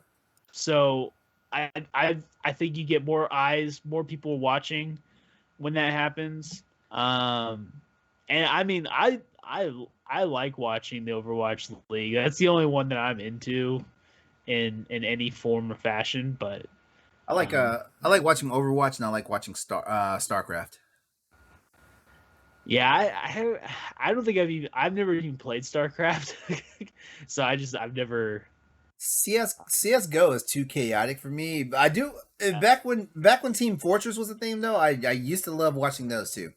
Oh yeah, I like Team Fortress. That's why Overwatch clicked with me. It's just because I love Team Fortress so much. Yep. I like watching racing because it's funny when I follow F1, and a lot of those guys during the pandemic they started driving their own avatars and their own cars in the game, and just the struggles that they would have with it, and they would just be like, this isn't like driving a real car, but it's like it's kind of funny how you take the wheel and you take the actual car out of the hands of the driver and then like put them in a video game. It's like musicians playing Guitar Hero. They just can't do it. So that was a big thing for like NASCAR when they shut down, and it actually NASCAR started its own eSports league just because, and it's actually pretty big. It's actually got its following. So, because I'll straight up like I follow quite a bit of NASCAR. I don't watch every race, but I like to keep in touch. And like I'll scroll through Twitter and see a video, and I'm like, wait, is that real NASCAR or is it the video game NASCAR? Like I have to do a double take every time I see it. Yeah. All right. Well now, next topic. This is probably gonna be a sour note for a few people out there. Starfield will not be coming to PS5. That's right. Starfield will not be coming to PS5. This is coming to us from PSU.com. Journalist Jeff Grubb, who has a number of inside sources and revealed details about games in the past, has come out and confirmed that Starfield will be exclusive to Xbox and PC platforms, not hitting PS5 at all. The news comes as the waters were beginning to get muddled about the exclusivity regarding the game, and Jeff Grubb wanted to clear up his statement and confirm the exclusivity clearly. The news isn't particularly surprising for those of us who've been following the game, and Bethesda, as Phil Spencer said earlier this year, that new Bethesda games would only release on platforms where Game Pass exists. So there's that. When we think about Deathloop, given that Deathloop was pretty much, it was at the time it was more than 40% developed, and it was slated to be a timed exclusive to Sony.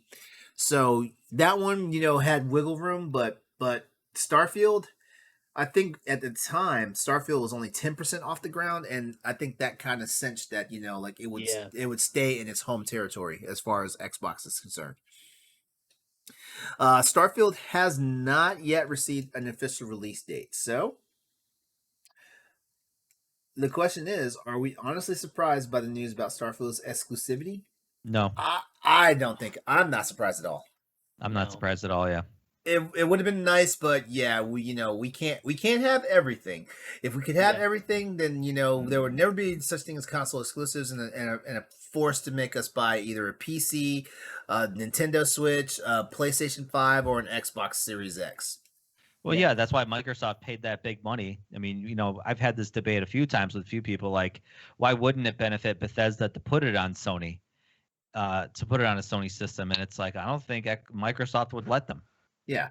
Why would you spend over $1 billion on a publishing company if you're not going to make them make games exclusively for you, especially a big game like Starfield, or quote unquote big game.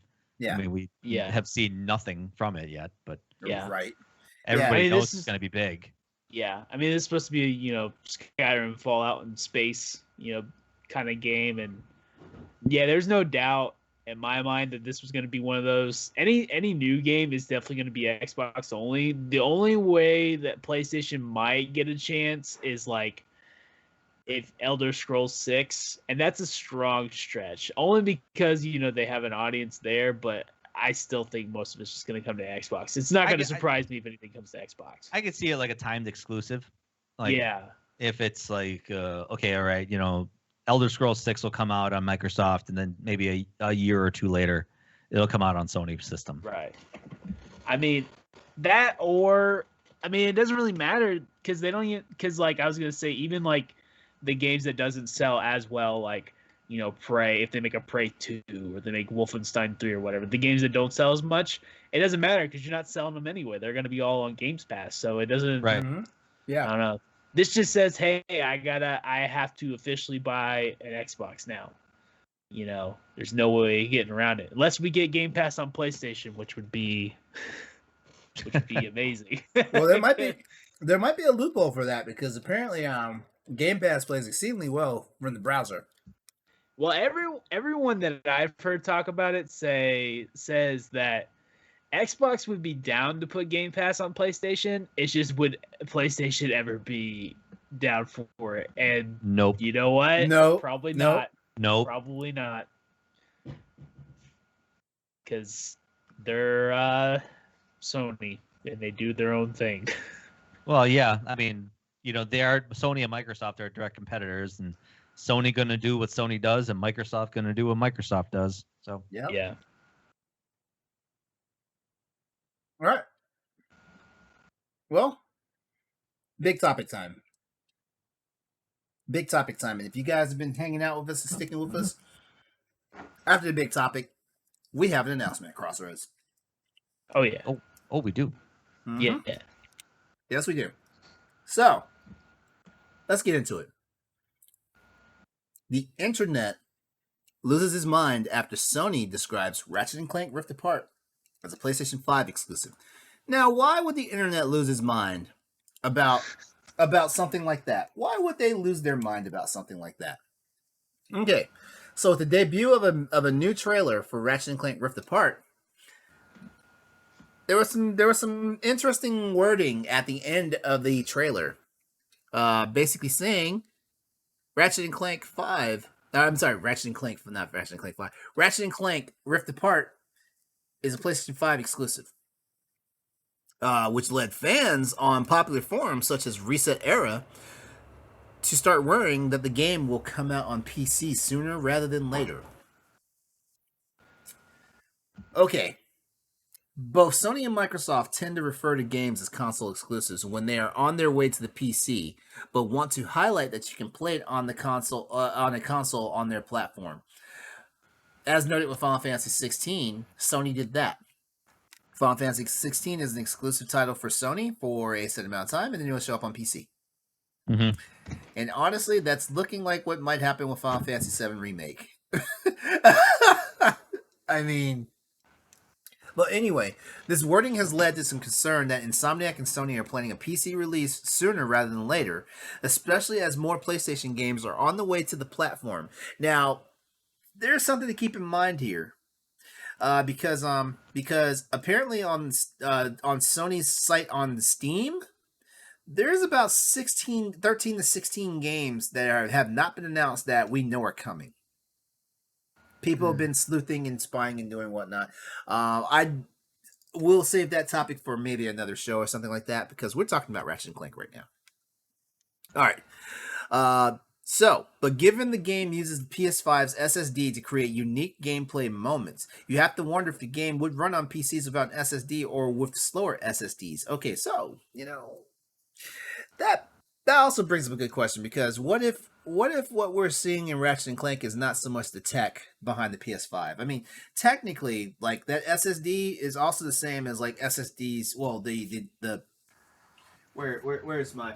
I always have it on standby here because I was like, as soon as the PS5 gets unlocked, I'm gonna drop one of these bad boys in there.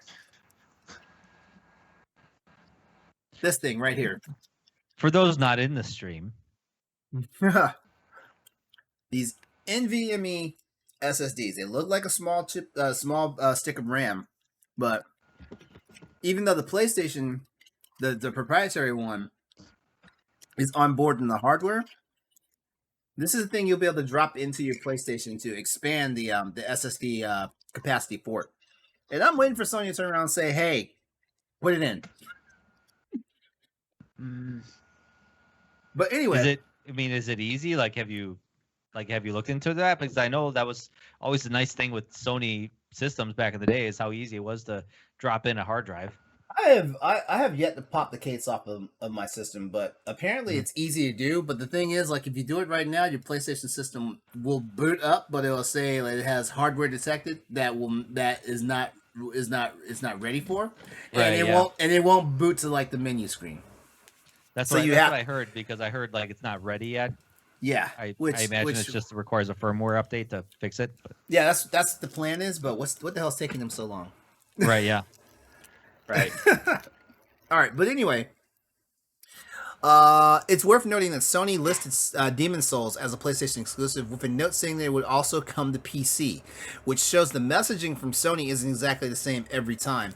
It would seem likely that Ratchet & Clank Rift Apart will come to PC, but we wouldn't expect it until a year or two in the future. All right, as a reminder, Ratchet & Clank Rift Apart releases for PS5 on June 11th, 2021. I think this is the third time I've said that this entire show today. So I've got a question. Ratchet and Clank. Ripped apart. So here's the question. Actually, there is no question. Guys, what do you think? Do you think this game is coming to? You think this game is coming to the PC? Do you think there's a possibility? Probably not. I don't see why not. But yeah, it's gonna be a while.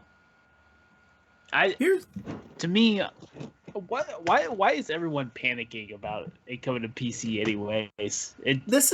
I feel as long as it's at least a little bit of exclusivity, what's the point? After a year or two, no one's buying the game anymore unless it's like $20. It's on the greatest hits part. So why not just go ahead and sell it on PC for full price when people will buy it for full price? So yeah, I don't. Here's my thing about it. Here's my take on it, and this is not me saying that it will come to PC, but here's the way I'm feeling right now about this. Microsoft did a nice job of hopping over the fence and popping Sony in the nose of this whole ZeniMax Bethesda thing. So now Sony is starting to look a little more at avenues of making more money, generating more revenue, and getting more of their titles into other people's hands. You know, if that means muscling in on the ecosystem that's the PC, which the PC actually belongs to Microsoft, you know, let's just say it for what it is. Windows, yeah. Yeah, Windows has like the biggest market share in the PC industry. It does. So, you know, even if they're willing to take that risk and help Microsoft get royalties, because if people really want to play these games, they're going to update their hardware. They're going to buy Windows OS systems and things like that to play these games, because these games won't play on Apple, on Mac. They won't, because Mac doesn't utilize things like DirectX, for example, and things like that. And DirectX is one of the things that's needed. DirectX is just fancy architecture for how video games work and stuff like that. That's all I'm going to say about that. But my whole take on it is that Sony, I'm not going to say they're scrambling right now to try and figure things out for what they can do, but they are keeping their options open now. I think this is why these patents are starting to come to the surface. Like we talked about the patent for eSports and gambling in eSports tonight. We also talked about the patent to fix PlayStation Now's latency. Sony is starting to do things, and people aren't seeing the bigger picture here. Now, the reason why I think that the internet's losing its mind about the whole Ratchet & Clank might be coming to PC is I think this is a throwback to the console war, which really pisses me off, because I don't feel like there's been a console war since PS3, Xbox 360. I really don't think there has been, you know. God, that wasn't much of a war, to be honest. It wasn't really, yeah, for real. Microsoft stomped all over Sony, like exactly. But I think people are just way too tribal about. If I can play a game anywhere I can, you know, and be comfortable for me, whether that's on the PC, and everybody knows I am I'm a PlayStation gamer that infiltrated the PC, and now I'm coming back to PlayStation.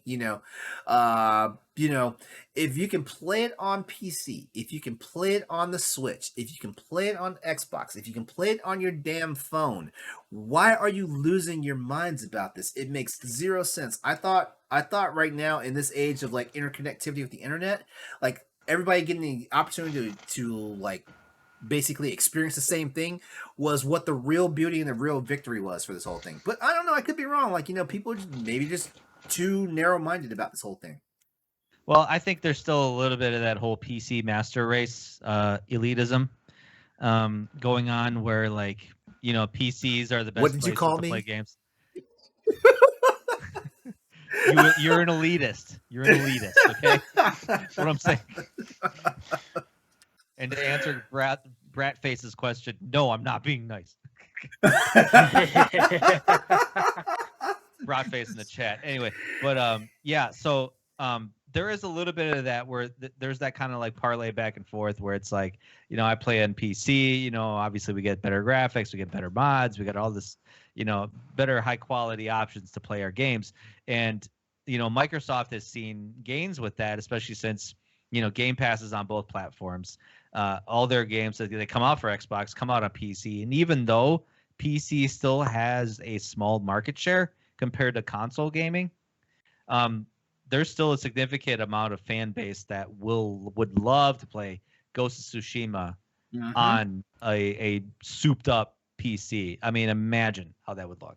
So I'm with you that this benefits gamers and games as a whole for Sony to port, Ratchet and Clank to the PC. Like it would just open the avenues for more fans to get into it, and that's what you want. You want more people to experience these games. You want more people to play these games, and which further helps the brand, especially if, in terms of sequels. Also, let's look at it like this. I've said this before on quite a few episodes of Crossroads. Normally most households have a PC and one console. So it's already a roll of the dice, like which system they may have in their house. Some people have a PC and they have a Switch, which means like a lot of these PlayStation titles, they're only going to see them if they wind up on PC. Vice versa, like some people. I don't know who has a PC and an Xbox. I feel like that's okay. Do you feel like it's a contradiction sometimes? Do you? Well, I mean, I don't honestly play Xbox games on my PC, so I don't really feel I mean, it is kind of a contradiction. Like, I have the Game Pass Ultimate package where it's like, you could play Xbox Game Pass games in your PC, and I'm like, great. I don't need to, but... Okay. I don't know. I've always looked at it. Well, this is my thing as a PlayStation gamer, because I was a PlayStation gamer long before I was a PC gamer, and I guess I always looked at it as, like, if I have a PC and 98% of Xbox games show up on the PC, why do I need to buy the Xbox? That was my logic, Yeah. But I get it, because I do understand from a simple, and this is also what I learned from being a PC gamer. Games that show up on the Xbox are usually ported to the PC, and ports universally always have more problems. They don't play exactly, they don't play perfectly compared to their console counterparts, because they're not natively developed for that system. Yeah. Exactly, and that's kind of the roll of dice you have to take as a PC gamer. I've also gloated how, like, I know for sure Cyberpunk 2077 was built for the PC, and everybody else got the ports because it plays better on the PC than it does on the consoles. But that's one of the few times where PC gamers got the one up, because I mean, when you think about games like Assassin's Creed Unity, when you think about games like even Horizon Zero Dawn had a terrible rollout, on PC, stuff like that. That's how it goes sometimes. Yeah, but in all seriousness, guys, if the game comes out on more platforms to play, hell, if it winds up on a streaming service for a Nintendo Switch, and you don't want to spend $500 for a PlayStation 5, and you don't want to spend over $1,100 for a nice ass gaming PC, why are you complaining? I mean, like we said, it benefits everybody. Yeah, exactly. And it's not a hill I want to die on, but if I have to die on that hill, I will die on that hill. Just let you know, play your damn games, be happy, because I will die with you beside you. Because there was a time when like if a game was only in one place, that's where it's always going to be. Look at all the Nintendo 64 games. Mm-hmm. Look at all of them. Or worse, we get slipshod remakes on the Nintendo Switch of Nintendo 64 games. I'm looking at you, Super Mario 3D All Stars. Yeah. Dang. He's calling shots now. Where's Eddie? Good thing Eddie's not here. Oh, I guarantee you, I'll hear something from him Thursday morning when the show goes live on the recast. Yeah. My mom actually asked me about that game. She's like, "Are you gonna get that?" I was like, "No." And she's like, "Why not?" I thought you liked Galaxy because I used to play Galaxy all the time. I was like, I'm not buying it out of spite, and I'm not gonna even try to explain it to you. But I'm not buying it out of spite, basically. All right. Did we have any additional words for this? No, I think. I mean, like I said, it benefits everybody. There's no reason people should be upset.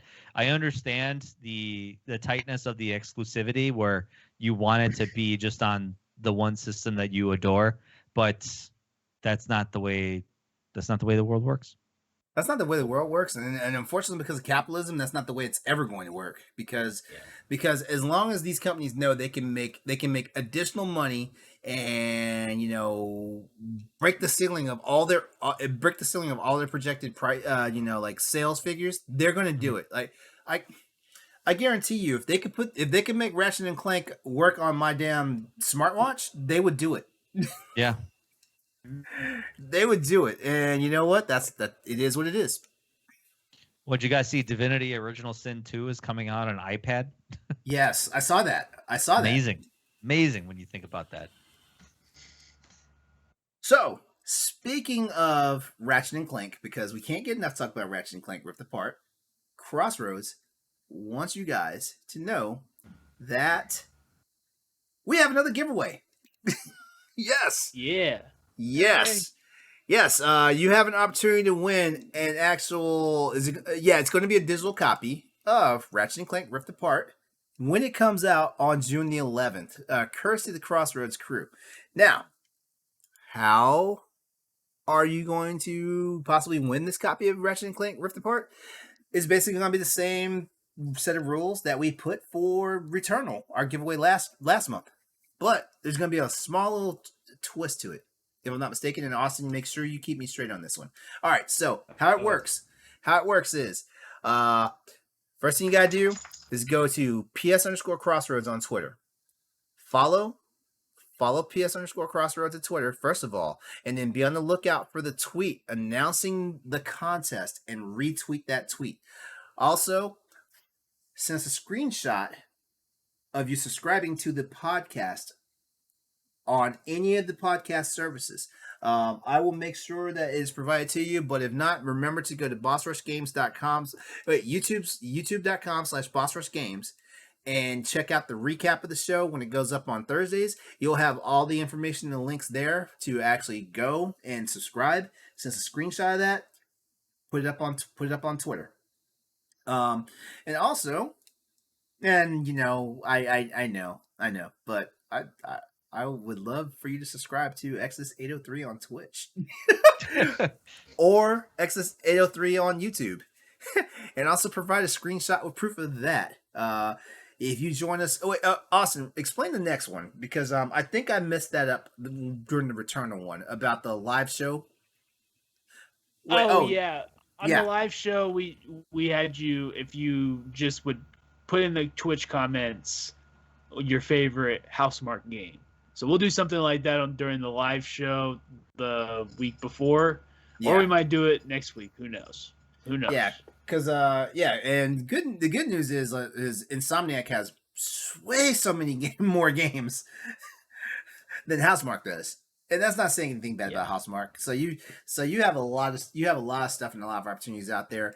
We're gonna make an official tweet about it. If the tweet doesn't happen tonight, it will happen tomorrow, Wednesday. May the 19th, and there you go. So that's a total of what? 5 entries? 5? Yes. Yes. You should remind them that if they put down their favorite Insomniac game as Fuse, that they are immediately disqualified from the contest. And if you put Resistance 3, you might get you might automatically win. Just saying. No. Come on, man. There you go. Or 2. Watch, we're gonna have so many people saying Resistance. And but a lot of people that are like Fuse, I've never even heard of that. Well, that's for good reason. Yeah. So if you say Sunset Overdrive, we'll give you a copy of Ratchet Clank on Xbox. So there you have it. The game comes out in roughly 4 weeks from 4 weeks. Yeah. So just keep listening to us. Just keep checking us out. Hit the live streams every Tuesday night, 8 p.m. Eastern Standard Time. And remember, you have to be following us at PS_Crossroads at a minimum. You have to be following us there. So just remember, the more votes you get, the bigger your chances are for winning. I mean, the more entries you have, the bigger your chances are for winning. So there it is. All right. So it's like pretty much like, just to recap, find the tweet where you announced the contest, right? Mm-hmm. And then retweet that. Yep. And then send a picture of following any or subscribing to the podcast on any podcasting platform, or even like Twitch or YouTube, right? Yeah. Okay. Got it. Yep. There you go. Multiple ways. Yeah. There you go. Like, hey, if anything, you can't say we're not fair. No. And we even gave you easy answers like don't say Fuse as your favorite game. For real. Yeah. You say Fuse, you're disqualified. Yeah. Disqualified. Sunset Overdrive gets you immediate winning in the next 3 giveaways. So there you go. Speaking of Sunset Overdrive, we have a rumor control for Sunset Overdrive, but we're not really going to talk about it that much. But I am going to say this. In rumor control right now, could Sunset Overdrive be getting a sequel? That's our rumor control topic. Just real fast. Insomniac Games released. Actually, the creative director, Marcus Smith, in an interview with GQ magazine, when asked if there was any life left in the IP, he says, I mean, never say never is my approach. Obviously, we're part of Sony now, but we own the IP, and so there's nothing really stopping us other than we have a lot of really exciting things in our future. He's basically confirmed it, and in order, I mean, I know he's tiptoeing around it, but he basically confirmed it, and also too, they need to release Sunset Overdrive with the PS5 upgrade first before they even think about a sequel. Yeah. Honestly, I think I'd rather have that than work on a sequel, to be quite honest. Like Me too. Sunset Overdrive is a great game. Yeah, it is. More people need to play. So Sunset Overdrive, the PS5 upgrade, needs to come out this year, and if they are working on the second one, great. But way off in the future, maybe. There's just so many things lining up because let's see, Sony acquired Insomniac along with its IPs. We had rumors of the Sunset Overdrive PlayStation release. Then the trademark application happened, which added Sony Interactive Entertainment as its owner. And then all these reports started talking about a sequel to Sunset Overdrive.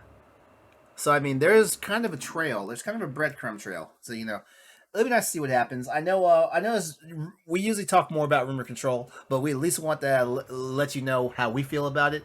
Hit us up at PS_Crossroads.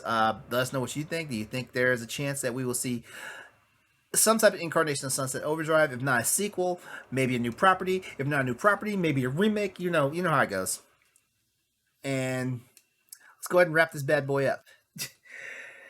All right, so that's our show for tonight. We'd like to give a big thanks to you for tuning in to Crossroads PlayStation Podcast.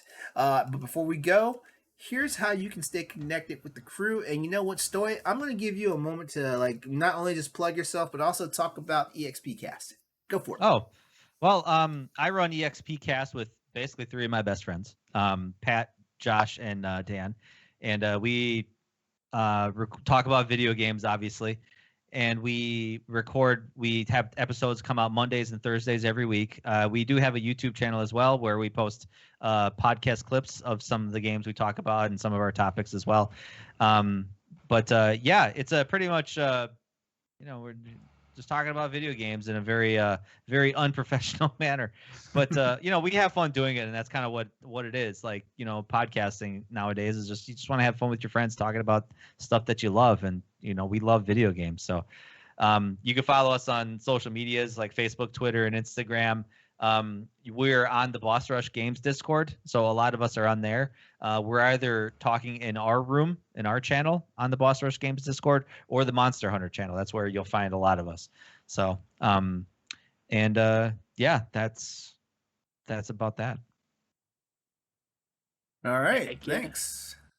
Austin, where can we find you? You can find me at PlateStation on Twitter, and you can find my PlayStation account, Xbox account, Nintendo Switch code, all that in the pinned tweet.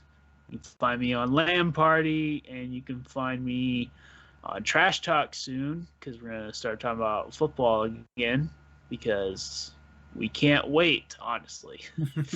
Football could not get here fast enough. All right. And you guys already know. You can catch me on various social media at Exodus803, EXODUS803. You're also tuned into my Twitch channel right now, twitch.tv/Exodus803. You like the show? Come back tomorrow night, 8:30 p.m. Eastern Time for Crossroads. Hunters for Hire, the Monster Hunter podcast. Crossroads. Oh my God. A second Crossroads a week? Wow. Yeah. I know. Yep. Also, Exodus803 is my gamer tag for most of the various services on platforms and services I'm on. Even Nintendo, even though I don't know my weird ass, friend code on that. Sorry about that. Here's a reminder. Head over to bossrushgames.com and take a look at all the content Boss Rush has to offer. In today's Boss Rush banner, today, May the 18th, 2021, Lamont Reed wants to know if you feel guilty for owning a PS5. Austin, I know you own a PS5. Stoy, do you have a PS5? Yep. All right, I have a PS5. Do any of us feel guilty about having a PS5? Nope. Hell no. Nope. Hell no. I was smart, and I pre-ordered it right when the pre-orders went live. I made sure that the day that the pre-orders went live, which I remember Sony dropping. They were like, bam, pre-orders are live. Like, I went right to my GameStop, and I was like, yeah, I'm putting money down on this because I knew how hard it was going to be to find it. So, no, I don't feel guilty. I don't feel guilty at all either. LeRon got me mine, and then I got my buddies. And then I'm still trying to get them for other people. So That's right. Team Crossroads. Yeah. Right. Teamwork makes the dream work. Exactly. Dan Murphy from Nintendo Power Block interviews Taylor Hatton, the creator of Chesslock, in the latest episode of 1v1. And in case you missed it, LAN Party just aired their 100th episode. Congrats, Austin and team. Congrats on that. How big of a show was it, man? Yeah, go check out that episode. I think it's about 2.5 hours long, and 3 of us are really, really drunk. And I don't remember what was said. But it was a fun time. It was a fun time, I can tell you that. It's on Spotify right now. I put the link up. It's in the Twitch chat, so go to it. Yeah, go check it out. It's a good episode.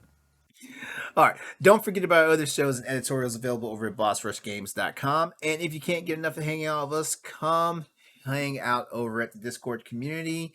It's simply called the Boss Rush Games Discord. The link is provided in the Twitch chat as well tonight. Boss Rush Games is calling all writers. Are you passionate about video games, enjoy writing, and are hoping for a place to publish? Email us at opportunities@brg@gmail.com. That's once again, opportunities@brg@gmail.com. Yes, I put that in the Twitch chat for you guys as well, so you can see it to apply. If you're curious about what we do, just head over to bossrushgames.com and check out all the editorials, the Boss Rush banners, the quick reviews, our very own Nelly Lot, Bratface_87. Her first review for the site went up. It was on Resident Evil Village, and if you guys know anything about Nelly, you know she is one of the biggest Resident Evil fans, and you are going to enjoy that review. Yes, we love you, Nelly, and we see you in the chat. Yes, we love you. We can't wait for you to come back, but you know what? We'll keep the seat warm for you. Resident Evil Village is one of my. I said this on one of my last episodes. Resident Evil Village is one of my top 5 of my favorite Resident Evil games of all time. Oh boy, see, I still have to play 7. It's made it past Resident Evil Survivor. I don't know how, but it passed Resident Evil Survivor. There you go. All right, so you can chat with us, keep the conversation going by hitting us up on Twitter at PS_Crossroads, where we hold it down with more news, events, and topics. And that's it for tonight. The Boss Rush Games family wants you all to have a great night and go out there and play games. Be better. Have fun. Stop tripping about the fact that a video game might come to the PC. Don't. That's not a good look. Just have fun. Exactly. Just have fun. Exactly. You know, we got better things to think about. E3's coming up real soon. We got better things to do. Yeah. We got 25 first-party Sony games coming soon. Exactly. Yeah. Yeah. Ratchet and Clank is out in 4 weeks. All right, y'all. Have a great night, and we will be back here next week. Take care. Take care. Bye. Bye, everyone.